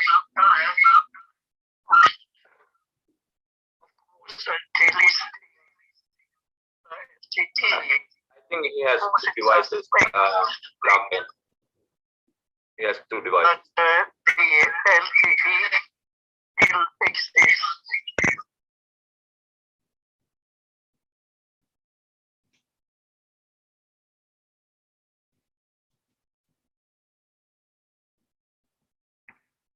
Resistance movement. I think the global diaspora has, after the defeat of LTT in 2009, developed no ambition Mr. Peter Shah, reinforce political Actually, affiliation. we couldn't find the way Mr. Peter Shah, fix the Mr. Peter presidency. Shah, you have logged in with two devices and both devices are closed. But you are co-host at this meeting. You can unmute your mic by yourself. Yes, now you can talk. Please log out the other device. Now you can talk on your computer, Mr. Peter Shah. Can you say hello? Yeah, I think his computer audio is not working.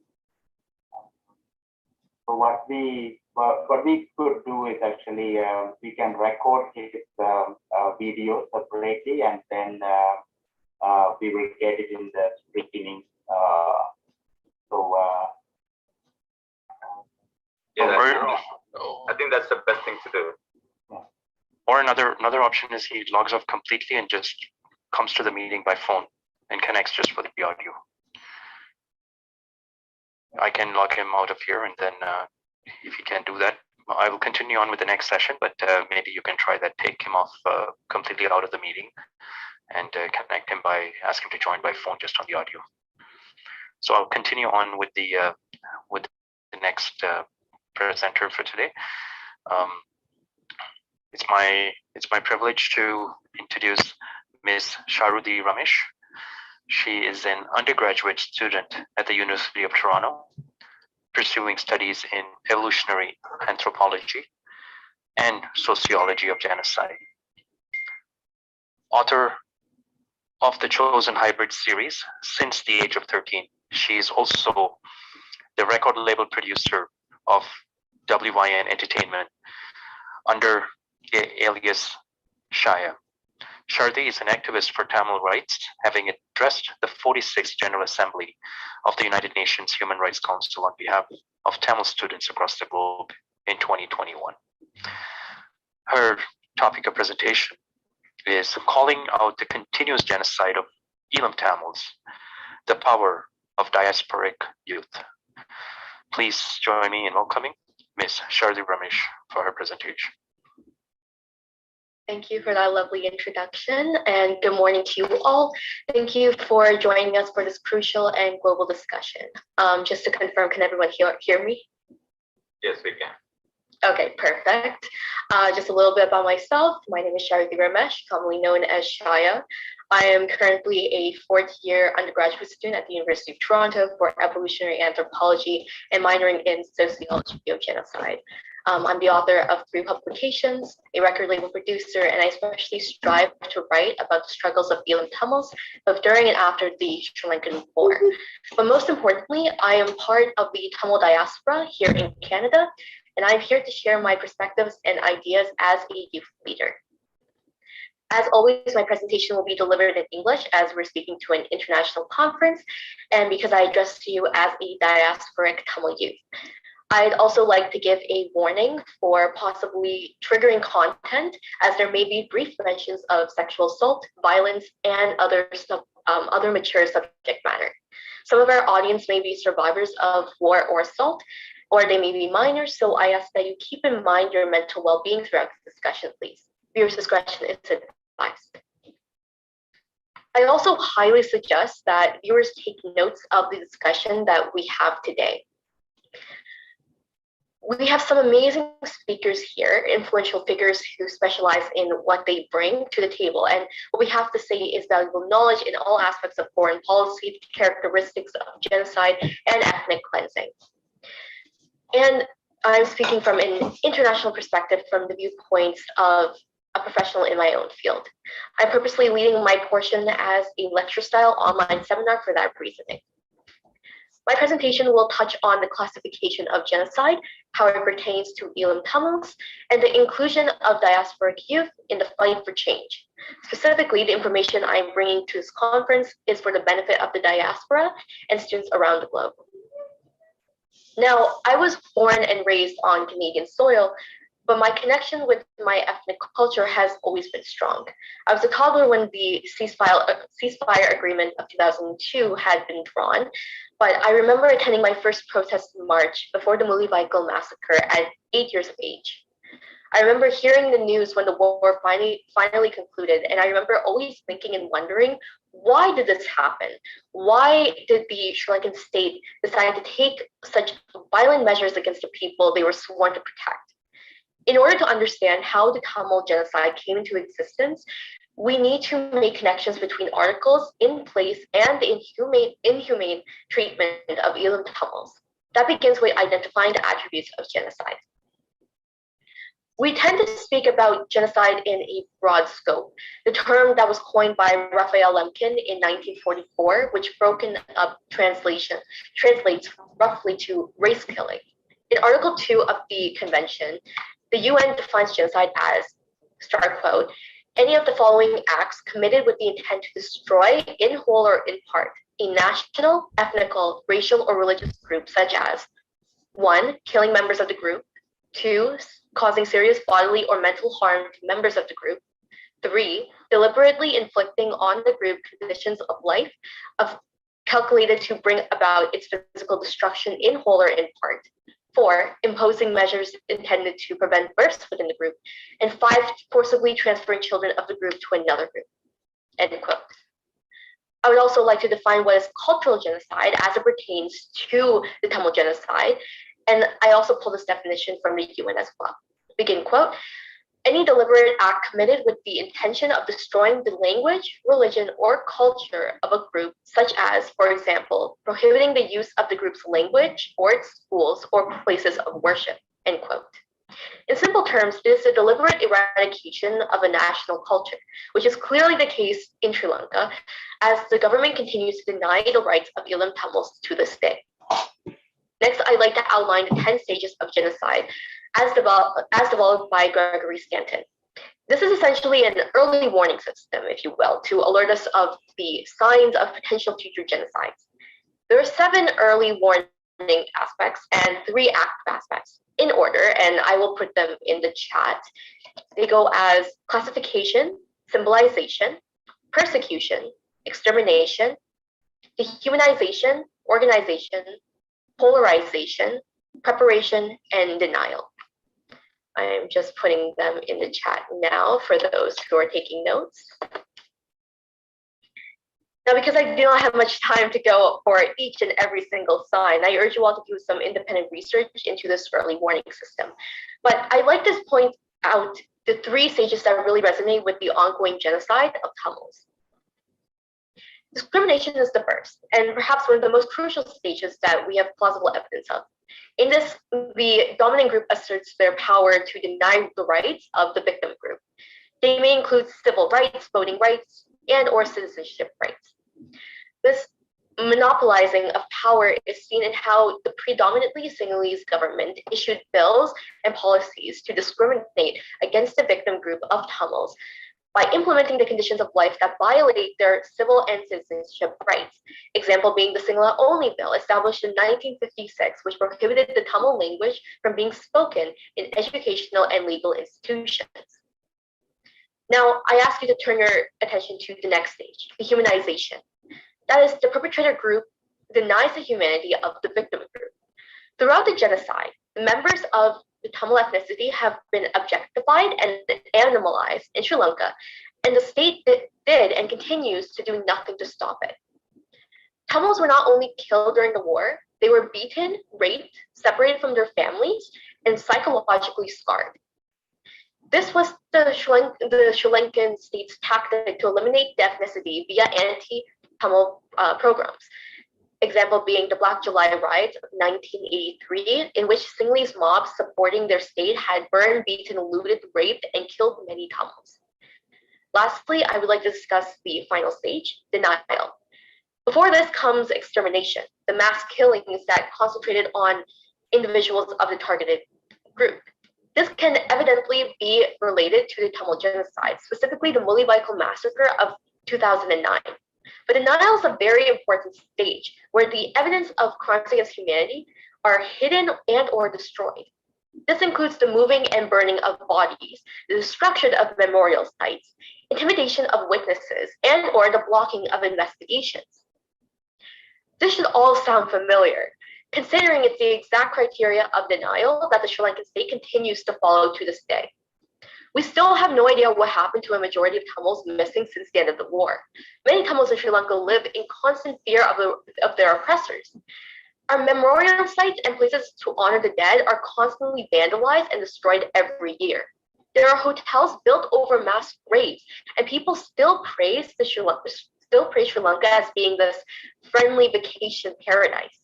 This blatant ignorance is a slap to the face to the Tamil community, invalidating the ethnic cleansing that continues to take place in the country, and it's time for us to set the record straight.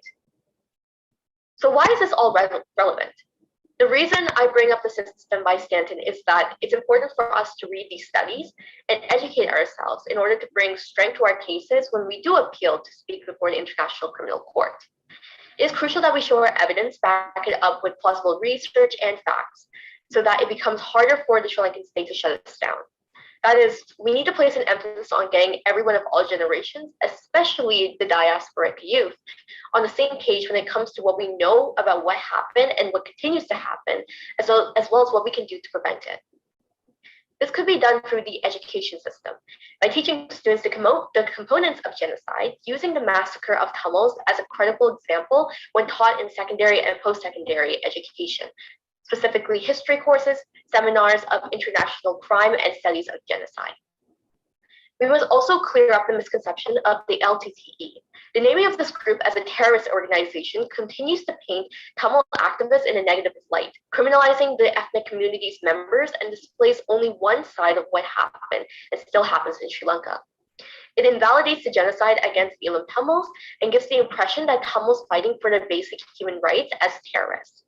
It's hard enough to find credible information of the genocide online, nonetheless in print. Growing up, I had to go off of my parents' stories, discussions like these, old school documentaries, and knowledge of those I encountered throughout my journey in activism. There's no true textbook that outlined the atrocities committed by the Sri Lankan state, and even though there are publications, they're not easily accessible. Thus, we need to incorporate the Tamil perspective in education systems to ensure that our message is being carried across. A step forward that we've taken was the enactment of Bill 104 for Tamil Genocide Education Week, approved by the Governor of Ontario. Each year from May 12th through to the 18th, the community will be encouraged to learn about the mass murders of Elam Tamils, recognizing the war against the Tamil ethnic group in Sri Lanka as physical and cultural genocide. What this teaches us is that we need to encourage politicians and other figures of power to step in and help us carry this case to the international audience. The United Nations has continued to prove itself time and time again, unable to carry out international investigations into the Sri Lankan state's war crimes, despite constant efforts to do so. One of the reasons for this is the political aspect of humanitarian crises. Politics is all about opportunistic costs. That is, democratic governments are responsible for their citizens. But if representatives of such countries see that their civilians want more diplomatic pressures taken against human rights abusers, then parties are more likely to act. Supporting candidates that have aid for international crimes against humanity as a plank in their platform is one way that we can directly help Elam Tamils from our individual corners of the world. Raising our voices is the first step. Getting people to listen is next. Through clubs, discussions, international conferences such as this one, and social media platforms, we can make these resources accessible to all and show the oppressing Sri Lankan state that the diaspora is ready to continue the fight for justice. Now, we have all this evidence of blatant human rights violations before us, yet nothing has really been done to bring these atrocities to light. While I do agree that we need to bring justice for these victims of genocide, I urge the future generation to prioritize the importance of accountability. The Sri Lankan state refuses to take accountability over the hate crimes against Elam Tamils, and only by getting a proper statement of such, we will be able to truly bring justice and closure to the survivors of war. To do this, we must continue to pressure the government to take responsibility. We must share our collective story, share our trauma and history, empathize with other marginalized communities, and fight for Tamils to finally have the right to self-determination. We are not Sri Lankans, and we don't want to be identified with our oppressors. We are Tamil. We deserve the right to have a separate identity and to be heard after spending decades in oppression and fear. And not only for the Tamil community, let's take care of each other, fight for one another's rights, and work together to ensure that genocide is prevented for the sake of our future.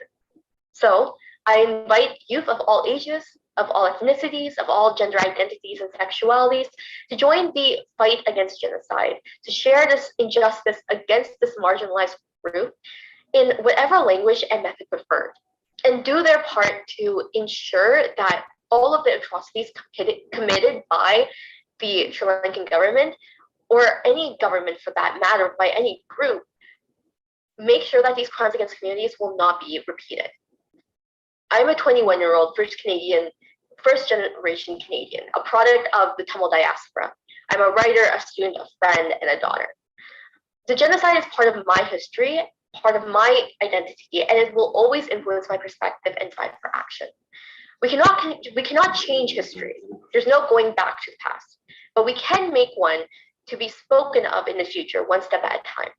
So I thank you all for being present here, for taking the time to listen to the knowledge each person here has to share. I look forward to the discussion that we will be having, and let's join hands to forge a better future starting today. From one leader to the next generation, to all of you, thank you, Andrew.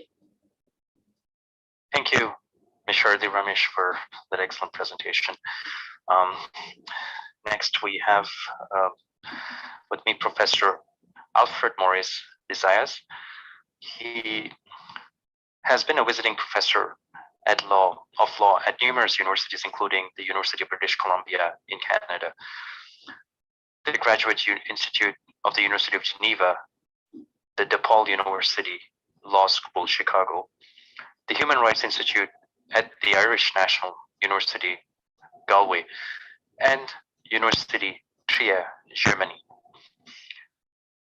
From May 2012 from May 1st, 2012 to 30th April 2018, he served as the first UN independent expert on the promotion of a democratic and equitable international order. At present, he teaches international law at the Geneva School of Diplomacy. Today, he's joining us to share his presentation on the topic titled Self-Determination and Remedial Secession in the Context of Elam Tamils and Mechanisms in the UN. Please join me in welcoming Professor Alfred Desaias.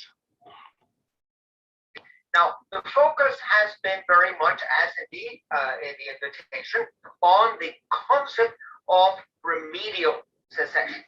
Now, there's no question that the Tamils have the right of remedial secession, but, and that is a problem with international law in general, it is not self-executing. It is not automatic. The fact that you have a right, the fact that that right is anchored in the UN Charter. That right is very much the essence of the International Covenant on Civil and Political Rights and the International Covenant on Economic, Social, and Cultural Rights, Article 1. I mean, that doesn't mean you're going to get it. It is mostly a political matter. Now, who has gotten it? Who has invoked remedial secession? Well, Kosovo got it, and Eritrea got it, and Timor-Leste got it. But who didn't get it? And had also very strong arguments of remedial secession. Well, if you remember well, in the course of the decolonization of the Indian subcontinent, the Kashmiris have been subjected to such crimes against humanity for decades, notwithstanding Security Council Resolution 47, nothing. If the major powers do not support it, you don't get it. Who didn't get it either? We've had a couple of cases from Africa mentioned here, Southern Cameroon and Congo, etc. Look, much worse, many times worse, was the genocide against the Igbos and the Ogonis of Biafra. That was the Nigerian civil war of 1967 to 1970. 2 million dead. Something horrendous. But Royal Shell had enormous oil interest in Biafra, and nobody supported the human rights of these Ogonis and Igbos. They were just massacred and nobody cared. Look at the Palestinians. Look at the boobies of the island of Fernando Po, which is the island of Bipoko. It was artificially joined with Equatorial Guinea. There are different ethnic groups, have nothing to do with Equatorial Guinea. When Spain decided to release them into independence, instead of releasing them separately, here is one colony, Bioko, here's another colony, Equatorial Guinea, and they both emerge in self-determination. Now, we join them together. So the poor boobies exchange the colonial power, which used to be Spain, and they got another colonial power, which is today Equatorial Guinea, and nobody cares. And then, of course, you have the Mapuches of Chile. 800,000, nearly a million. They have been not only dispossessed, humiliated, massacred, the Mapuches of Argentina too. Nobody cares. So they have a right to remedial secession, but they're not getting it. That's why I have my, shall we say, doubts about the usefulness of always focusing on self-determination on the basis of remedial secession, because where's the threshold? How much violence, how much violation of human rights must occur so that you go right over the threshold, and then you have the right. Especially when you realize that even if you go over the threshold, and the Tamils have gone way over the threshold, you still don't get it. So that is probably giving yourself hopes that are not backed up by political will. I think that it's far more important to rely on what our colleague, the Honorable Rudra Kamaran, already said at the very beginning.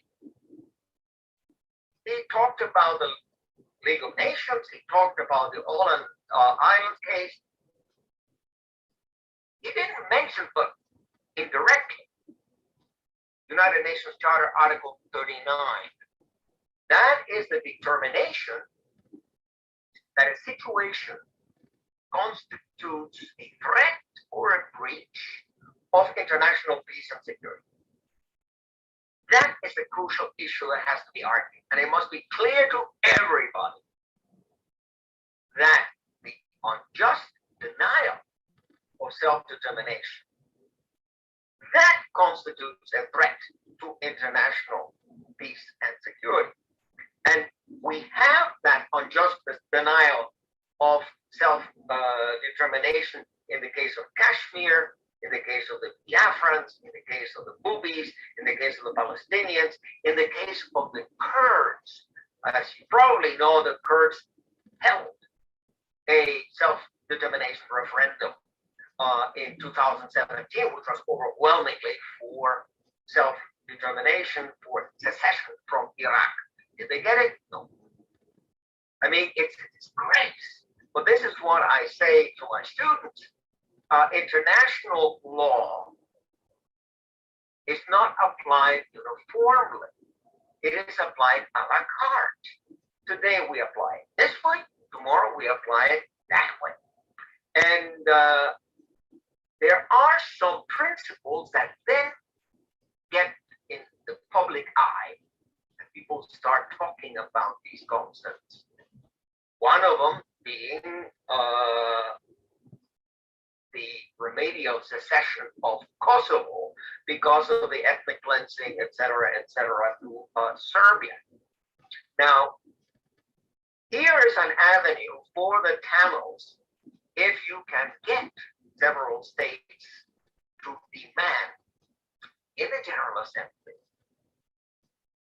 a resolution under Article 96 of the UN Charter to ask an advisory opinion from the International Court of Justice similar to the advisory opinion that the International Court of Justice gave in February 2019 in the Chagos Island case. That was a case that was presented, or rather, the question was formulated by Mauritius because the decolonization of Mauritius by the United Kingdom was highly dysfunctional, was highly improper, contrary to international law. So the questions that were, here's the advisory opinion, questions that were presented was the process of decolonization of Mauritius lawfully completed when Mauritius was granted independence in 1968, following the separation of the Chagos Archipelago? Second question, what are the consequences under international law, including obligations reflected in the above mentioned resolutions, arising from the continued administration of the United Kingdom of Great Britain and Northern Ireland, of the Chagos Islands, etc., by a decision of 14-1. So it's almost unanimous. And of course, who was odd man out? My dear judge, John Donoghue, the American. It's the same as the decision back in the advisory opinion 2004 on the wall being built on Palestine territory by Israel, and that again went 14-1. Who was the one? My judge, Thomas Bergenthal, the American. So in any event, you see that America tries to have its own rules-based international order, meaning our order. We give the orders and you follow them. In any event, what did the International Court of Justice say in Chagos Island? The court holds that the decolonization of Mauritius was not conducted in a manner consistent with the right of peoples to self-determination. It follows that the United Kingdom's continued administration of the Chagos Islands constitutes a wrongful act entailing the international responsibility of that state.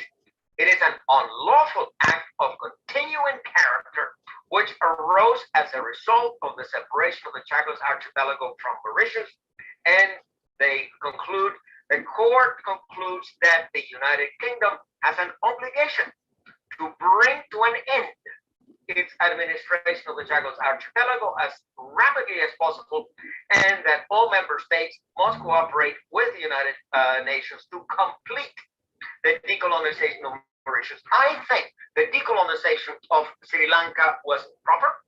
I think the United Nations should have insisted on a self-determination referendum.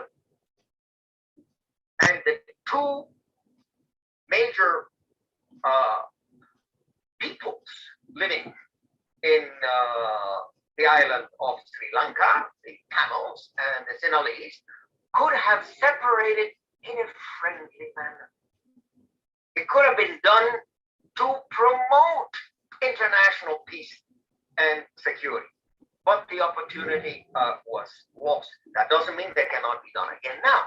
I mean, I think, and I have said so in my book published last September, Building a Just World Order, Clarity Press, September 2021. There I formulated 25 principles of international order. And in those 25 principles, I put number one, of course, peace, Pax Optima Marrero. I mean, that is the main reason, the raison d'etre of the United Nations. That's why we're there for. But principle number 10 is the right of self-determination as a conflict prevention strategy. I mean, what is the most noble goal of the United Nations is to guarantee world peace. And you guarantee world peace by having an early warning system. Like already in one of the earlier webinars that were held, and the Honorable Rudra Kumaran spoke in that one too, proposing a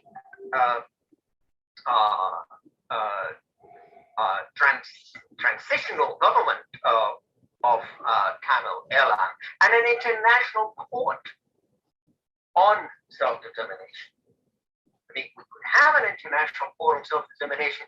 I have proposed in my book that a special rapporteur of the Human Rights Council be appointed just on the issue of self-determination, because it comes up not only in the context of Sri Lanka and the Tamils, and many aspirants to self-determination, among them the Rapa Nuis, the West Papuans, the Aceh Sumatrans, so many indigenous peoples who have not had self-determination, who have not had the opportunity to participate in the conduct of public affairs in their respective countries.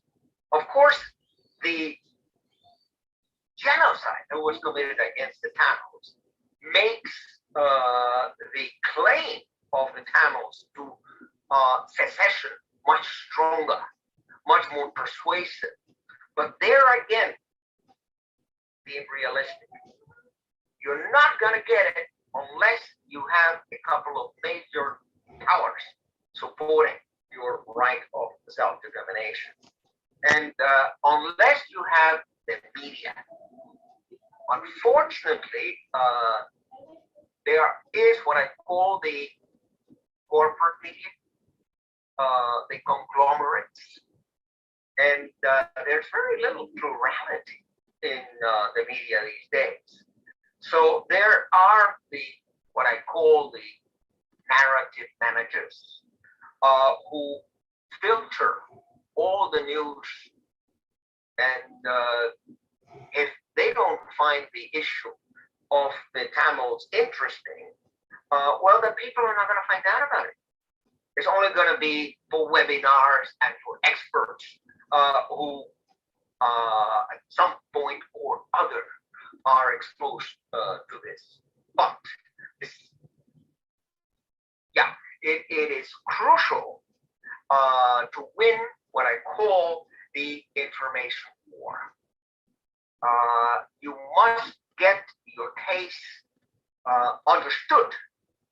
Your case must be studied in colleges and universities. It must be discussed in the New York Times, in the Washington Post, in the Wall Street Journal, in CNN and Fox and CBC and the BBC and the Frankfurt Allgemeine Zeitung and the Neue Zürcher Zeitung. And unfortunately, it's just not considered interesting enough.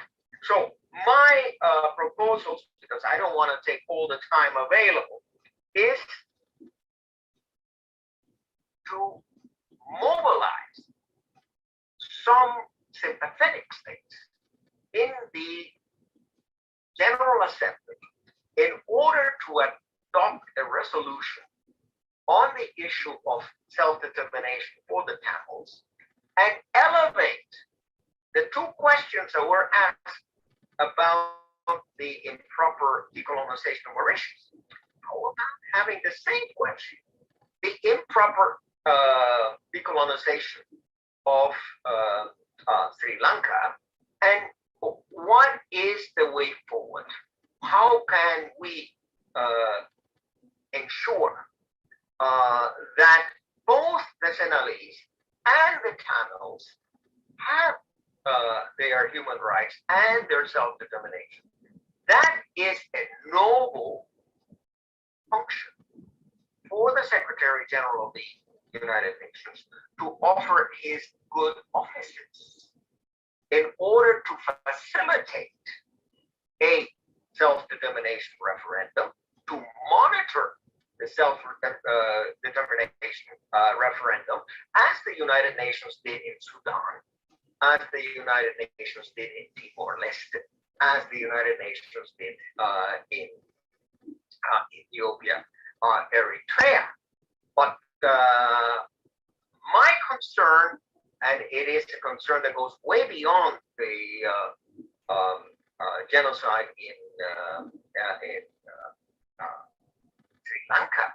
My concern is that the decolonization process in Africa and Asia was so improper that, unfortunately, there are many aspirants to self-determination who don't have it, and if we don't address their claim in a timely fashion, we are risking that there's going to be violence down the road. So you need a special rapporteur on self-determination. You also need a special advisor to the Secretary General of the United Nations on the issue of self-determination. He is the one, he or she should have the mandate to really understand all of the potential conflicts in the world, to be a whistleblower, if you want, to do early warning so that the United Nations can take prompt and effective action. But going back to this initial question of the importance of the concept of remedial secession, don't rely on it exclusively, because, as I said, it's been denied to many others who also have the claim.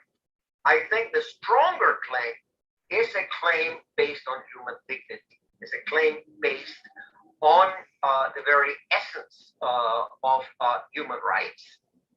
And that is actually the language used by the drafters of the International Covenant on Civil and Political Rights and the International Covenant on Economic, Social, and Cultural Rights. Because they're in Article 1, Paragraph 1, it is said very clearly, all peoples have the right of self-determination. Not even the right to self-determination, but the right of self-determination now, not tomorrow, now. So all peoples have the right to self-determination. And then paragraph 3 says that all states, parties to the ICCPR and parties to the ICES, have an obligation to promote the realization of the right of self-determination. So it's not just that the states shouldn't create problems, should not create obstacles. They actually have to proactively promote it. And that is not what is happening. That is not what we're seeing in the world today. And one last thought, the argument used by Sri Lanka about the sacrosanct principle of territorial integrity. That point was conclusively answered by the International Court of Justice in the advisory opinion on Kosovo, paragraph 8. Read it. It's a pretty long paragraph, but the bottom line is you cannot use the principle of territorial integrity to frustrate the exercise of the right of self-determination. You can't do it. It says it specifically that in all of United Nations action, in all of United Nations resolutions, even in the Helsinki Final Act, whenever the concept of territorial integrity is used, it is exclusively for external application. Meaning, state A cannot invade and annex state B, cannot encroach on the territorial integrity of state B. But state A cannot deny its own population, the people living under its jurisdiction, the right to self-determination. That must be underlined. You must read this paragraph 80 because it has enormous implications in the case of Sri Lanka, as indeed it has in the case of, say, the Catalans. Catalans also have a claim to self-determination, and that must be recognized. Again, thank you.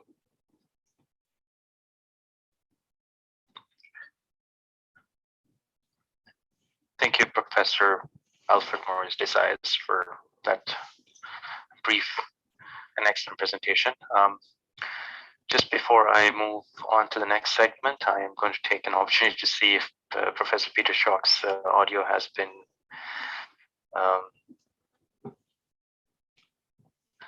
resolved yet. So I don't believe we've got a resolution there. But what we will do is we will have a recording of yours as part of the same session when we make it available later on this week. Sorry for that, but let's find a way to get this going. Thank you, Peter. Next, I would like to introduce the next speaker, Mr. Patrick Brown. He is a Canadian politician who is currently serving as the mayor of Brampton. Prior to his election as mayor, Mr. Brown was the leader of the Progressive Conservative Party of Ontario and Ontario's leader of the official opposition from 2015 to 2018. He graduated with a law degree from the University of Windsor. His presentation topic is titled Special Address by Mayor Patrick Brown. I want to thank for the invitation to join your conference on the liberation struggle for the Tamil self-determination 20 years after. I think back to the genocide that the community had to endure, and it still leaves scars and unimaginable pain. What we saw was a gross abuse of human rights. The world has said after every great travesty and every great genocide, never again, but it happened. I recall being the first MP in the House of Commons to talk about the genocide. I had a constituent in my old riding of Derry who, I still remember the family, the Suresh Kumar family, that told me about the horrors of the IDP camps. And I became their advocate. I held a symposium in the House of Commons, showcasing the Channel 4 documentary that really articulated some of the egregious abuses that were being swept under the carpet. And, unfortunately, there is an ongoing attempt for revisionist history. You still have individuals at a very high level representing Sri Lanka that are trying to ignore the sins that were committed, the crimes against humanity that were committed. The world made mistakes. Unfortunately, many in the world took the side at the time of the Sri Lankan government as they were killing their own citizens. This was a horrifying genocide. And as we look back at this period, it goes beyond remembering the genocide and hoping that we can hold accountable those who committed these crimes against humanity. They should certainly not be able to move freely around the world. But I think we really need to recognize that the lives taken during the Tamil genocide cannot be lost in vain.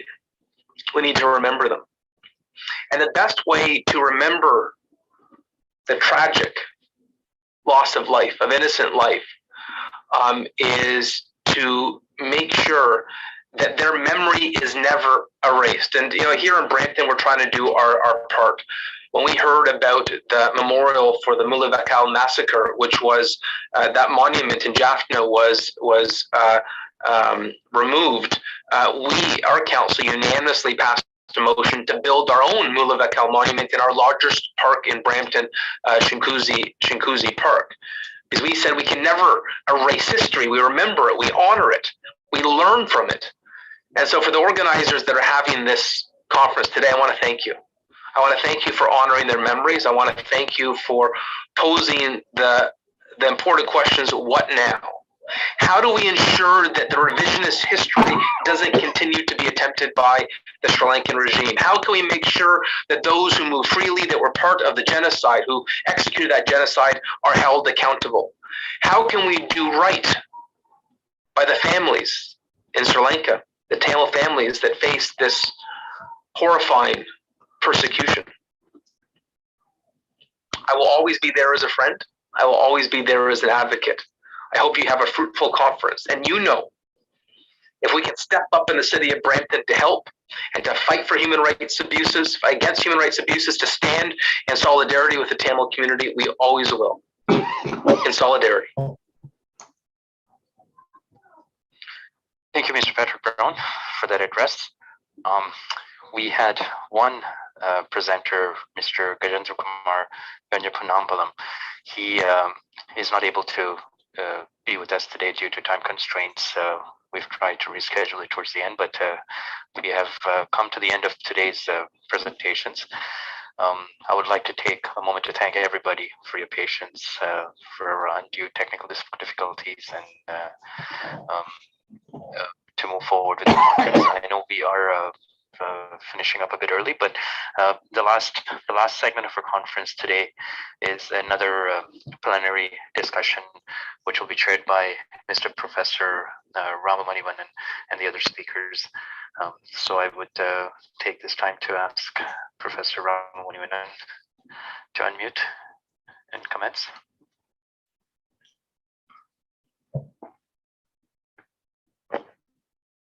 Sure. Thank you very much, Surendan. And I take this opportunity once again to come back and join you with this plenary session. And I also want to invite other speakers and whoever had today's presentation and come back to share the reflections. And I understand that the opportunity of this plenary session is to pick important connecting threads, and then to between and among the other speakers, and how we share not only about posing questions and then responding to them among the speakers, but I also want to create this space where we can ask the challenging questions, which are like, how I understand, like, this is not, though this is being signed and notified as an academic conference, but I deeply understand the value of this conference goes beyond the academic confinements.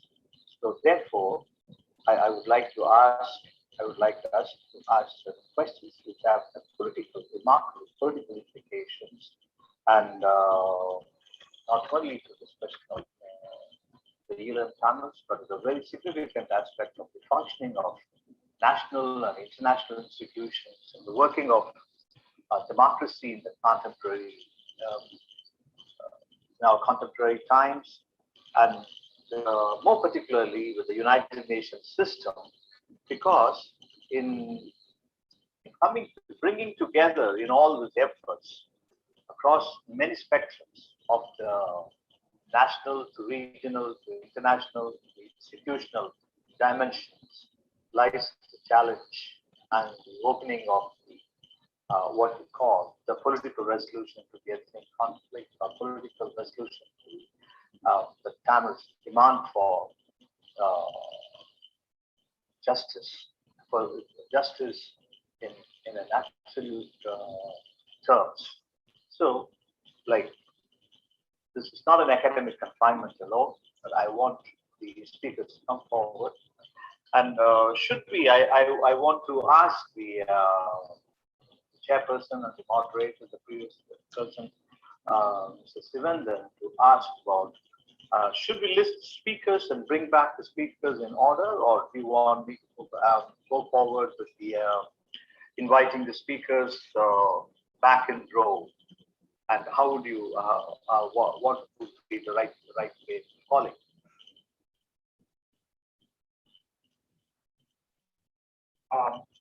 Sorry, actually, Sivandan maybe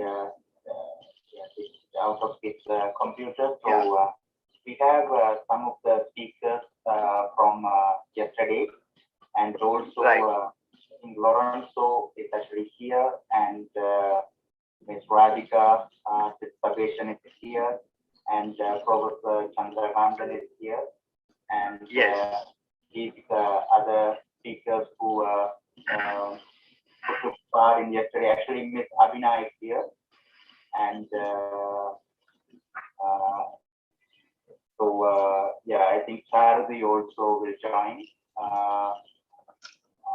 So if any other speakers who are still logging back, and Professor Peter Shark is actually here, but his computer has audio issues.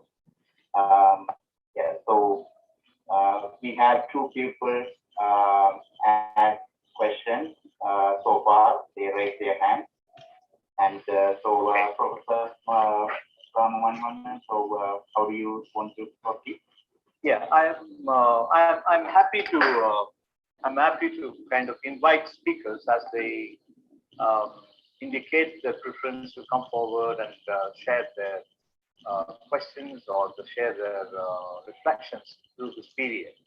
And so if they indicate in the because I see Mr. Thamarajan Punyamurthy is showing a sign of wanting to come and speak. So it's absolutely, that can be one format. And another format is that, we have had speakers from, like you mentioned, or Mr. Dr. Lorenzo is there, and from yesterday, if he also kind of wants to come in, so we could go inviting them to speak, and briefly for about 3 to 5 minutes in the plenary, because we have more than about 10 speakers, so it has to be about between 3 to 5 minutes or 5 to 10 minutes time, and depending on the time schedule. And I would also see one other aspect is that there are very interesting questions, as a way of moderating this session, is that what are the common issues, for example, when Dr. Radhika Sabeshan talked about the colonialism and decolonization issues. So I think this conference should also pitch in for how to connect some of the common shared perspectives that we have by different speakers. and whether on the delisting, the question of delisting the LTTE, or like, you know, the politics by other means as raised by Mr. Rudra Kumar, and then the question of, like, you know, the justice, the issues raised by Father Chandrakantan. So we need to see, like, you know, where we all kind of, like, you know, draw the parallel questions, parallel issues we draw. Then this conference also can become very productive in terms of its contribution to the future. What I say is future is, like, you know, the present. I mean, the Tamil question I always say is that, like, you know, our future, our present is our future. And so which has to be transformative. So should we take it that way? And as a step forward, and I would, with the permission of the chair and the moderator now, like, you know, I would like, may I invite Mr. Samarajan Punyamurthy to come and share the reflection. Then we could go to the next speaker. Is that okay? So I'm going to unmute Mr. Samarajan now. And the next one online is Mr. Manivannan. Dear all, thank you very much for the opportunity given the second time. I'm trying to, you know, focus on our younger generation gently. I know we are doing better job. Unless we share all these to our younger generation, eventually this is going to be, you know, forget at some point. So I believe more campaign with younger generation, educate them, will exist our struggle to, I mean, we have to survive, you know, this is for the survival. We are not doing politics or whatever. I mean, politics is different. The people survival is another subject. So I think delisting of LTT should be done at this time. I believe this is the right time, because eventually Mullawaikal incident, there's a museum, Dr. Patrick Brown, he made that courageously. So this kind of significant event should happen in that world, because the thing is at home, you cannot do anything. So everything is hiding day by day. So who can answer this question? How we can, you know, that's my question. I mean, I understand, I can clarify. Dr. Chandrakantan, if you can, you know, mention some of the things could be better for your audience. Thank you. I think to go direct before Mr. Manivannan can be unmuted, then, like, you know, may I invite Professor Chandrakant, Father Chandrakantan, to reflect to this query that whether how do we address this question of delisting, and then Father Chandrakantan. The delisting has been like Democritus' sword hanging there, and it has given, in fact, a free hand to all those who have been engaging in anti-Tamil activities, anti-Tamil propaganda, to do it in a very freelancing way. And you know, some of them even have come out with very dubious kinds of academic journals and publications, where it is done, in fact, to threaten, because, you know, it's a legal weapon. The listing is essentially a legal weapon. So that weapon can be abused by those who want to intimidate, threaten, or even subjugate. And this is what is happening, and even and also there is certain financial support, underlying support that's given by the government of Sri Lanka and so on. So we have a number of publications that have come out in the last, if you go through the last 10 years, especially after the end of the war, there has been efforts made, there have been new websites created, and anyone who writes about issues of social justice, issues of equality, issues of genocide, immediately they're branded as LTTE. And they know that once you brand somebody as LTTE, they come under the legal, you know, precautions. So there there's, for example, there is one website called LTT Agents, and almost all the professors, whether they are Tamils or non-Tamils, whoever has written in favor of basic fundamental human rights issues, particularly in relation to Tamils, they're all branded as LTT agents. Now that gives them a fear, in fact, to say something louder and further, because there are intelligence agencies and others who rely on these kind of flimsy websites, and these are cited, and sometimes you find them in long footnotes. Now, for example, there's a recent article by a university scholar. The entire footnoting that he had given is from the Island newspaper. Now, everyone knows Island newspaper is a racist paper right from the beginning. It's owned by the chauvinistic-minded Sinhalese or Sinhalist extremists, operated by them, edited by them, published by them, and it never gives any sensitivity to Tamil rights or to Tamil issues. But these are the kind of thing, and it happened in Canada actually. This professor is teaching at the University of Montreal, and so it becomes essentially propaganda material. But on the other hand, for Tamil youth, for Tamil youngsters, it's a threatening thing. And the second example, I'll finish it with that, was about 6 months ago in a university here in Toronto. They wanted to start a course on Tamil terrorism.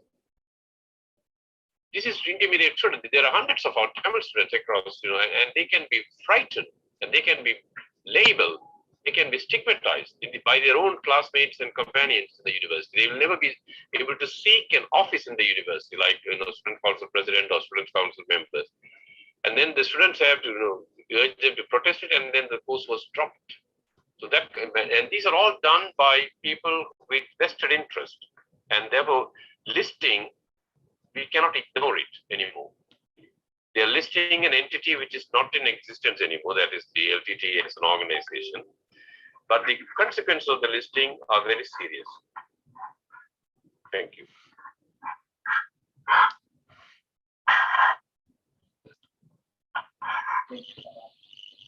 There are no reflections, I think that so the Sri Lankan government also, to join this discussion, the Sri Lankan government has put in an enormous diplomatic effort to list and to bring a brand of a terrorist brand to the Tamil struggle for justice in Sri Lanka. It is only that the international government, also in 2002, they fell prey, and then as many others would have also spoken, that what happened with the Twin Tower attack, the one country that benefited from the Twin Tower strike was the Sri Lankan government and its diplomacy. Not even the Taliban or any others were banned or reprimanded, and completely brought it to the illegal thing, that like the way it happened for the Tamil struggle. The great regret I share with you. May I invite Samanivan? I'd like to put the question to the panel, because there are two subjects which we had discussed today and yesterday, especially the subscription of the LTTE, which is affecting the most of the Tamils as branding them as terrorists. And this is a concept which is part of the genocide, ongoing genocide by the Sri Lankan government. And how are we going to address this as we cannot address this as a single unit in Canada or in UK or in India. You had to have a sort of a panel of people who will be making a sort of a join together, a special conference on this matter, how we can join together to formalize legal and political processes to delist LTTE and recognize them as a political, as a freedom organization, rather than a terrorist outfit like Al Qaeda or somebody else. The Sri Lankan government is using enormous resources, where the Tamils have not even put in 1% of the resources with the government of Sri Lanka putting in. So this is one of the topics which I want to cover. The second one is Lorenzo's idea about how can we and others about bringing up the Vatukotte resolution as the referendum, which have already happened, and bringing forward that is the wishes of the people, because in 1981 is a census is the highest population in the northern east of Tamils. After that, they have designated the Tamils everywhere by doing genocide, and all the laws come in. And also in 83, when they brought in the Sixth Amendment, is against the UN Charter. Again, how we can put together everybody together to bring this forward, because it's no point in talking in one conference and leaving what is called just talk it and have it after 1 year. We are back again with the same similar kind of conference next year. So what is action, real action the panel is going to propose for these two essential matters, which are very essential at the present time, because these Tamils are being called terrorists and Tamils are denied their right of self-determination. So that's my question to the panel. Okay, as I would like to ask any one of the panel members who would like to respond to this. If anyone would like to respond to this question, two questions, and first one on the delisting, and then is about the what you call as the Vatukotte resolution. And so if anybody would like to respond, and I would be happy to invite, and otherwise I can also join in later. The first is about, I would like to see if any one of the panel members want to join.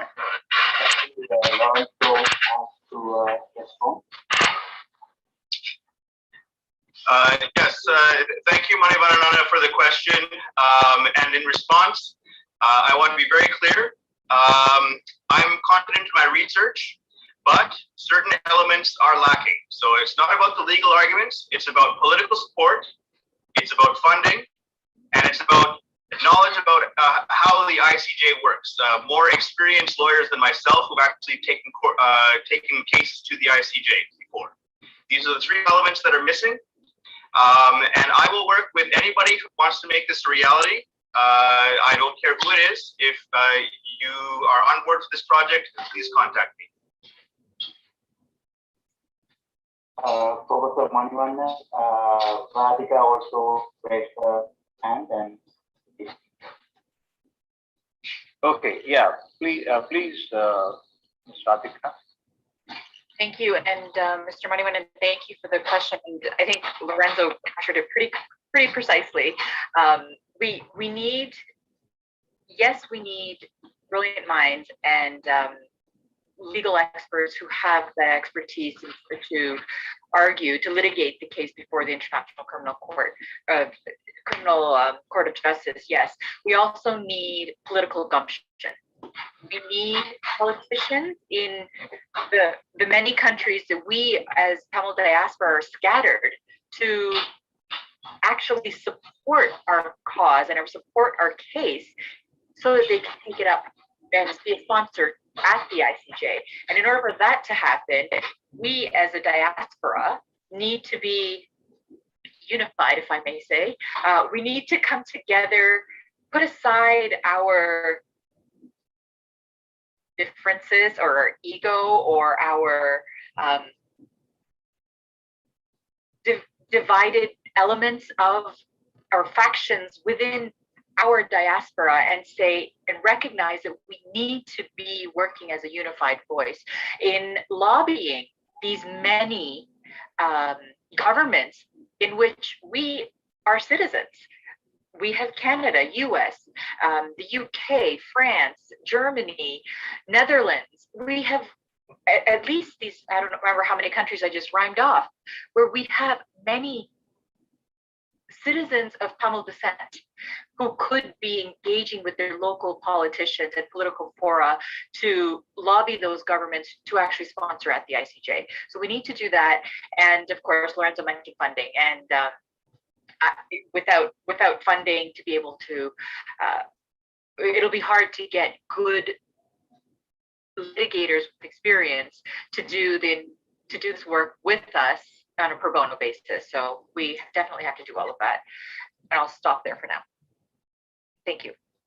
Professor Manivannan, Sharuti from panel also raised her hand. Yeah, sure. Madam Sharuti, yeah. Hi, thank you. So I actually wanted to piggyback off of what Radhika said, because it reminded me of this quote from a book I read. It's called The Diaspora Tamils from Sri Lanka Global Study by Dr. Gunasingam.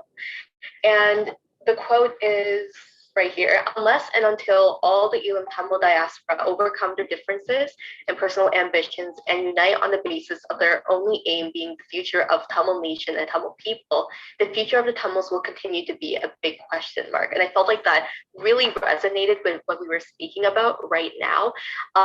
It's definitely going to take a lot more team players to get in on this in order to actually incite change, to incite a movement in order to delist the LTTE as a terrorist group and to also seek out a resolution. And so I'm on board with that for whatever purposes, whatever needs. If you need help on that, I am here for it.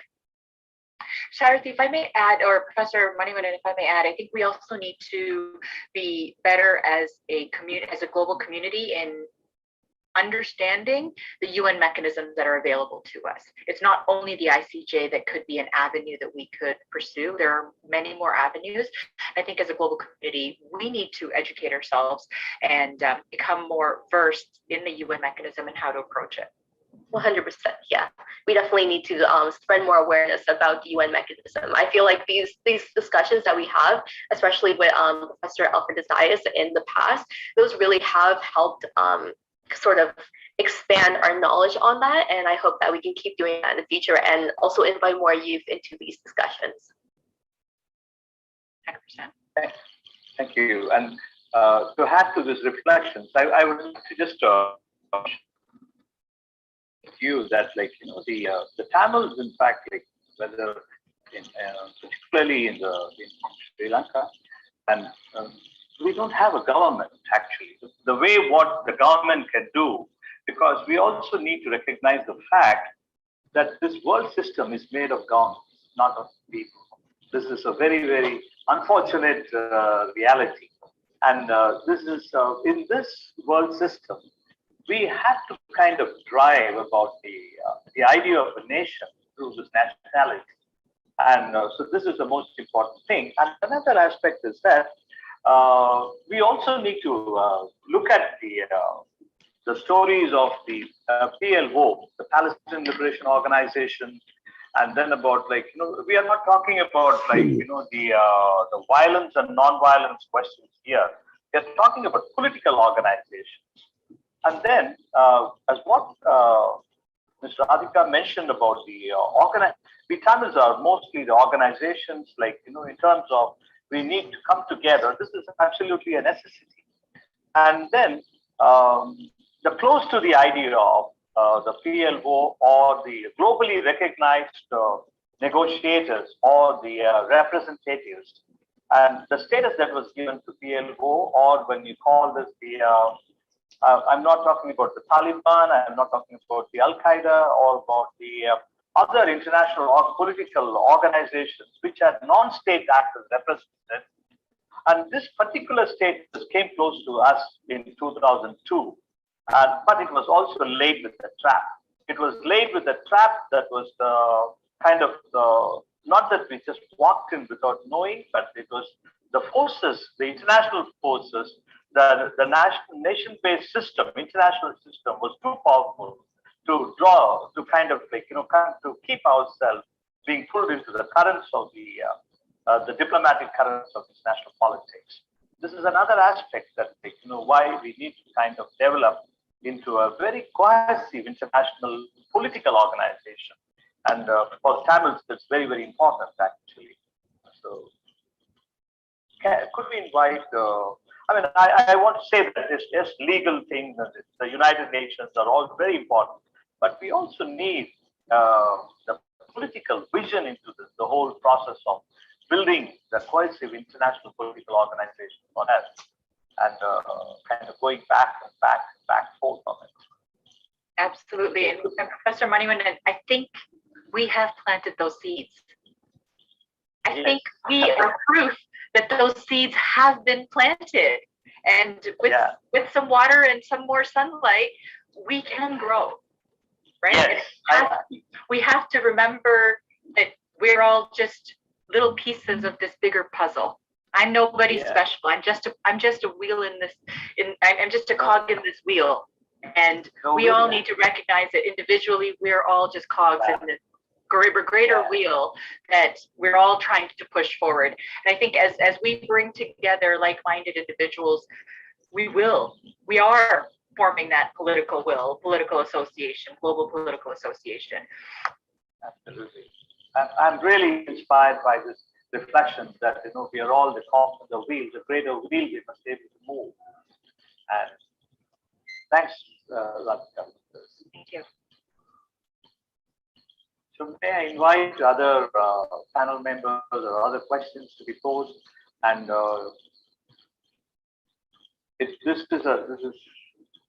there is actually one hand raised by Mr. Dharmarajan. You can unmute now and ask the question. Sorry, since others are not, I don't know, I mean, it will have some, what you say is correct, Mr. Ramu Manivannan. What I am trying to stress out, from our younger generation, with the media in place throughout the world, we can anti-propaganda, LTT, its policy and other things. So that's why we as a younger generation can do that, make it happen.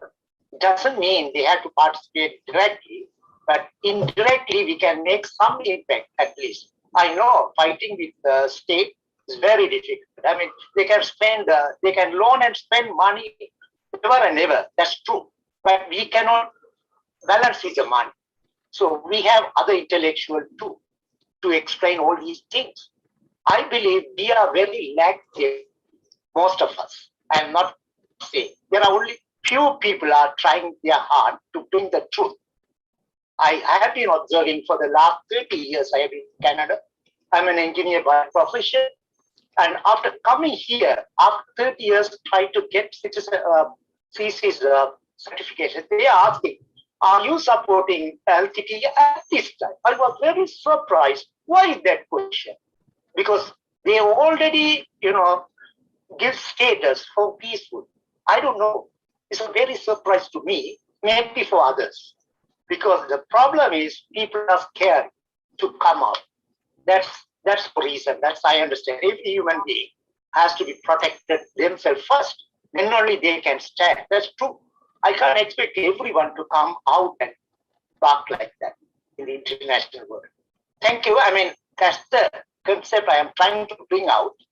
This is one of the solutions, maybe. We have to try different way of, that's the thing I want to stress it. Maybe everyone will understand. Thank you. Thank you. Thank you very much, sir. Manivannan is coming back. Mr. Vail, can I invite Manivannan? Just ask him to unmute.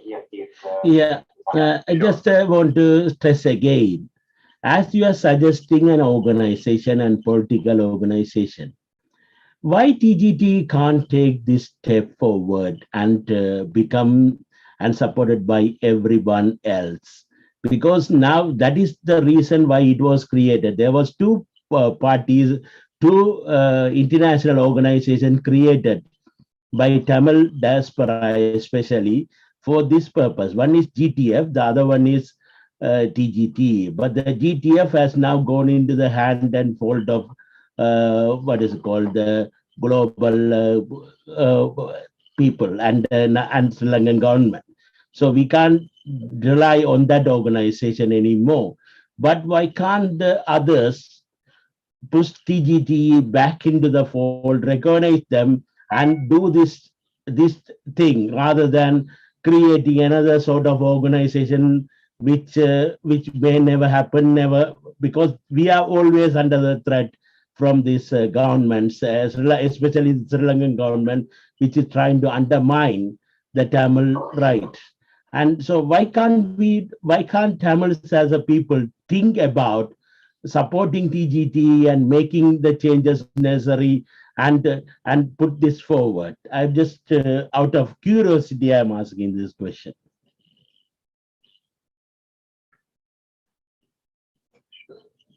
Should I invite one of the panel members or any other participant or the panel members to come and share their reflections over this posture?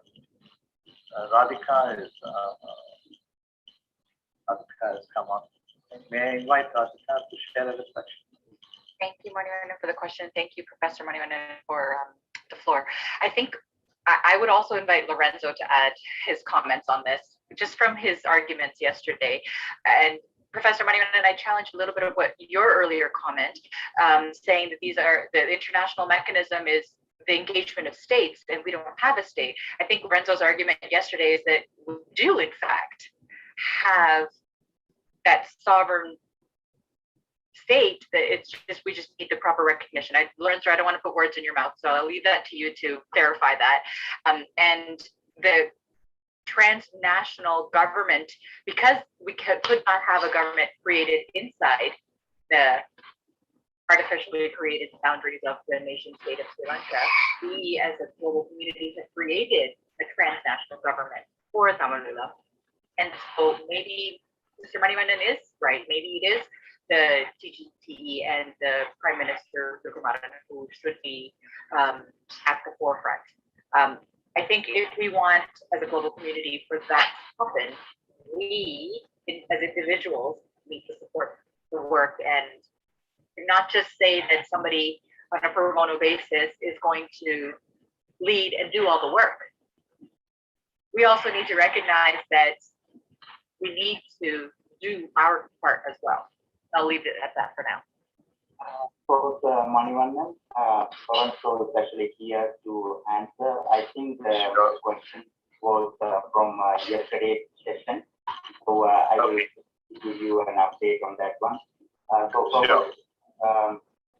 Prime Minister Rukumaran had a speech, and then Lorenzo actually mentioned that in order to go to ICJ, there was a path Tamils can go as a transnational nation, and Prime Minister Rukumaran actually said he will willing to look into that.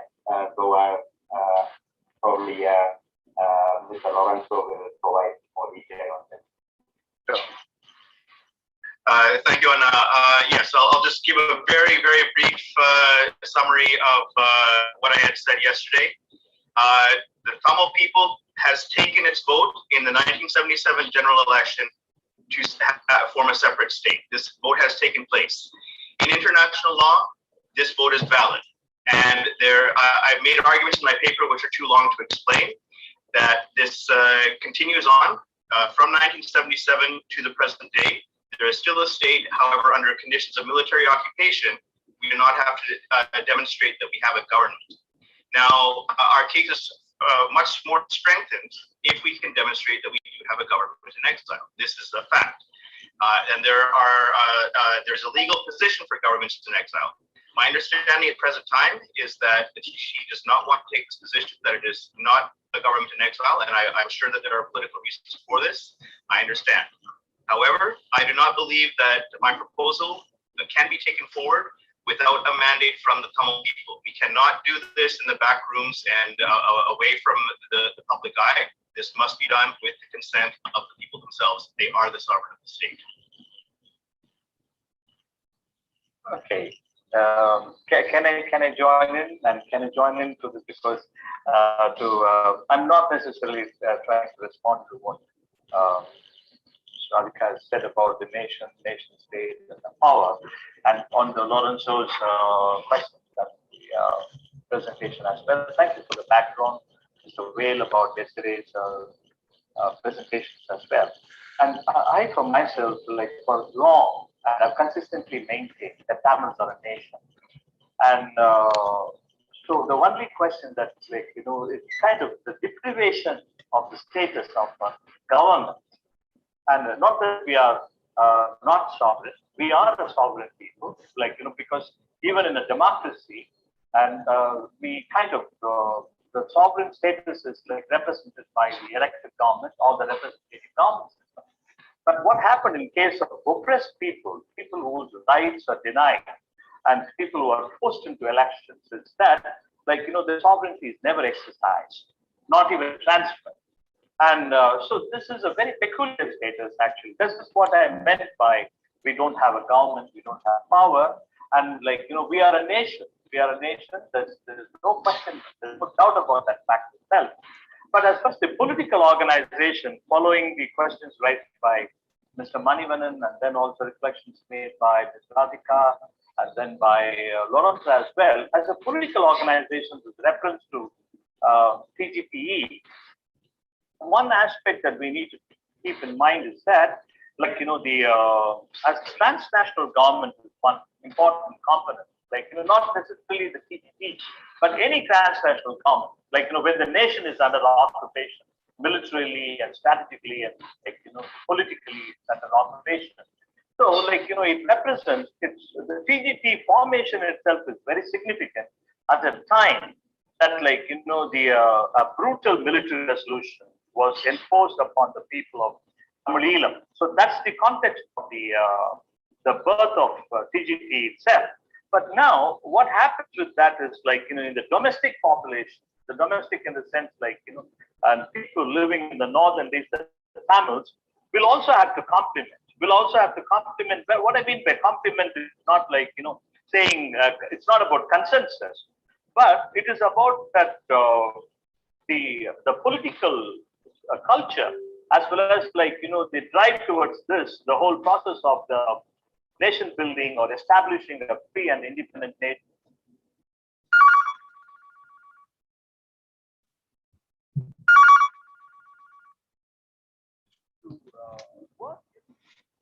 In the northern east, this is something that we have to keep in mind.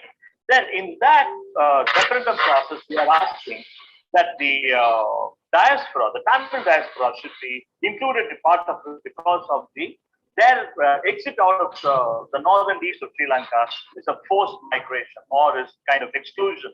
And so that's the very important aspect about, like, looking at from many dimensions of the what is happening in Tamil now, and, like, what the diaspora is proceeding. These are the two sides or the multiple sides of the same dynamics of politics. Thank you very much.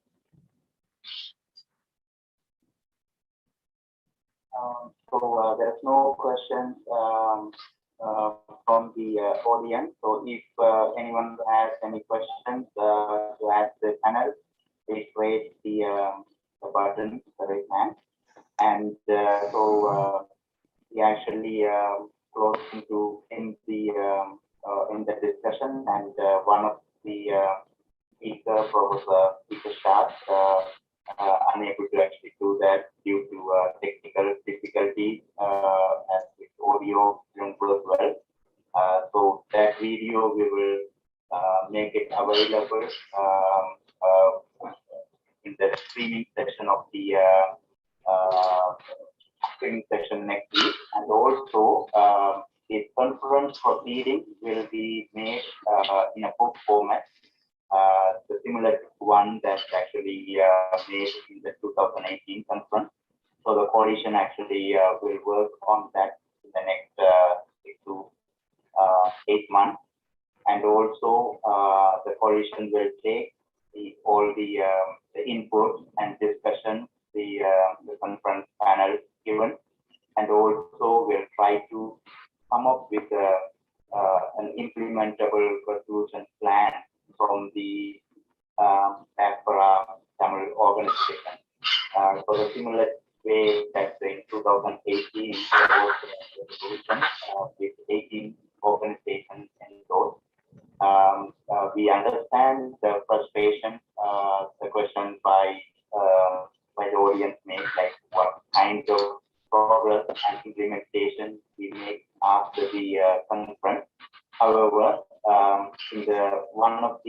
actually two of the outcomes from the 2018 conference.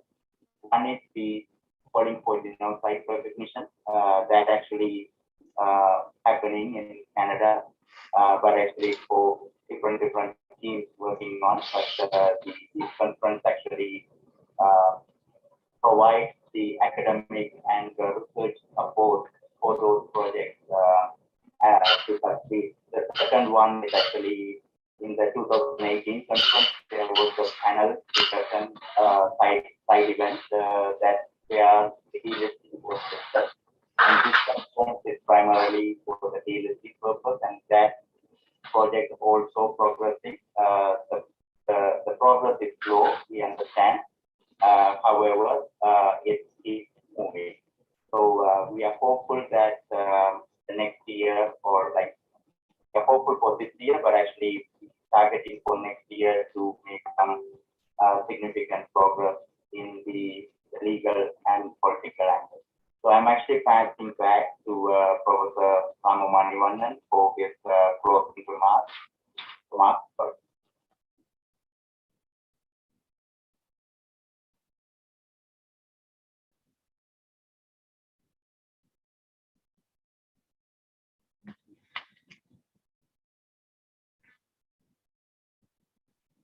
Sorry, Professor Rama Manivannan, can you unmute?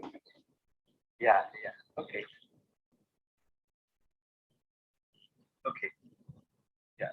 I didn't hear it, the last reflections because of the sound. Could you tell me? So you want me to repeat, or? No, I'm fine. I think, like, I could not hear the last few words that were used. That's why I just asked. Oh, okay. So the last is basically covering the 2018 conference. So the what kind of progress we made in the 2018 conference. It was actually two fronts. One is the genocide recognition, and the second one is the that is, both are actually progressing, but the progress may be a bit slow, but still as a coalition of Tamil or Canadian organizations, we are making that progress. But the working together and getting solidarity, those are still lacking, as Mary mentioned. So we will take the input from the panel and the speeches and the research presentation and make it a proceeding book by end of this year.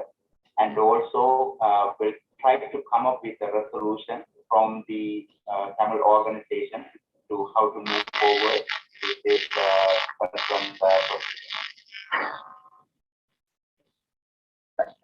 Thank you very much.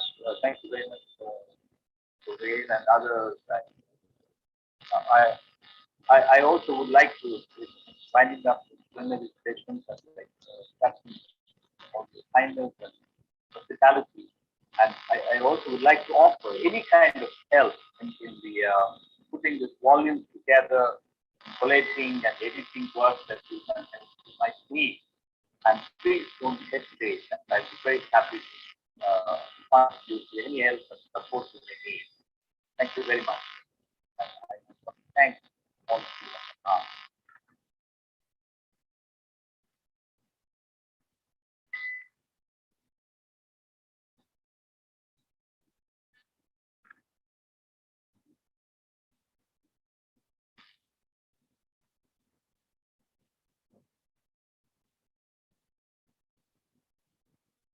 Sorry, Professor Rama Manivannan, actually your audio is not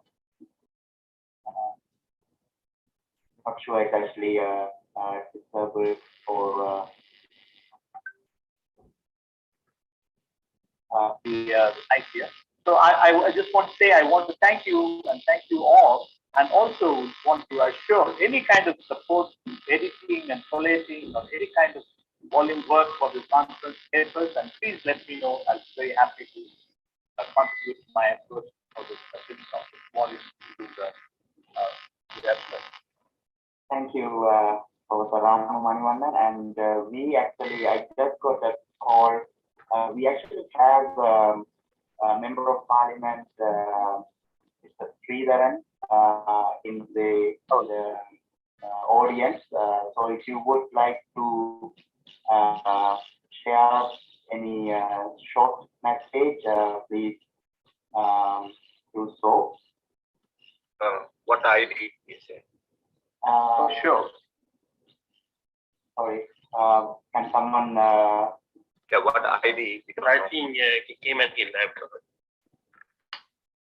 I don't see him. He was there and then not there. Okay. So then we can actually wrap up the session. So. Oh, hold on. Wait. Me told one eating and that's in the grand. Swiss iPhone under the Sridharan Sivanyanam தான் நான் போயிட்டேன் அப்படின்னு அவர் இல்லையா So Sati, can we close? Yeah, close it. Thank you. So if there's no any other last minute request, we can close this one. I will ask Professor Chandrakantan to close the session.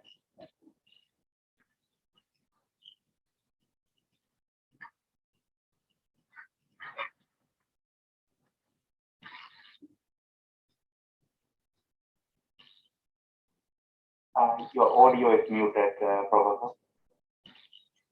Sorry. Thank you very much, everyone. We had 2 fruitful days of very thought-provoking and insightful presentations and discussions. I would encourage all those that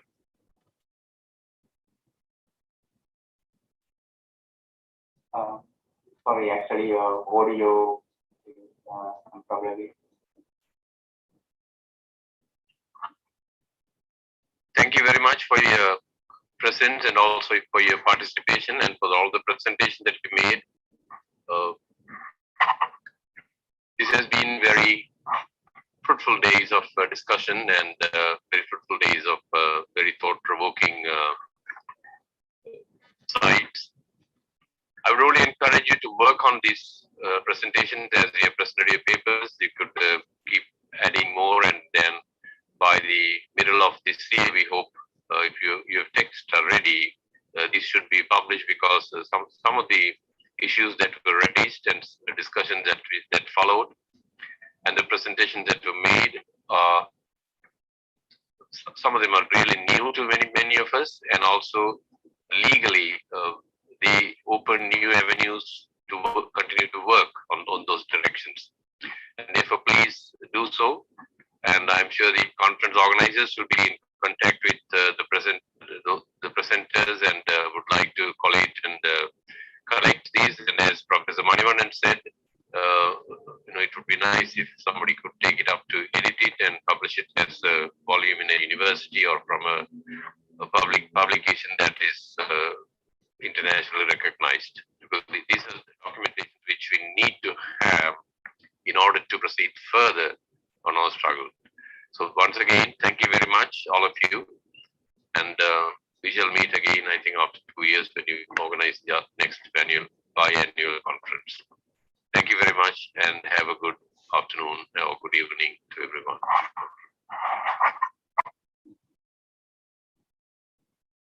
Thank you. Recording stopped.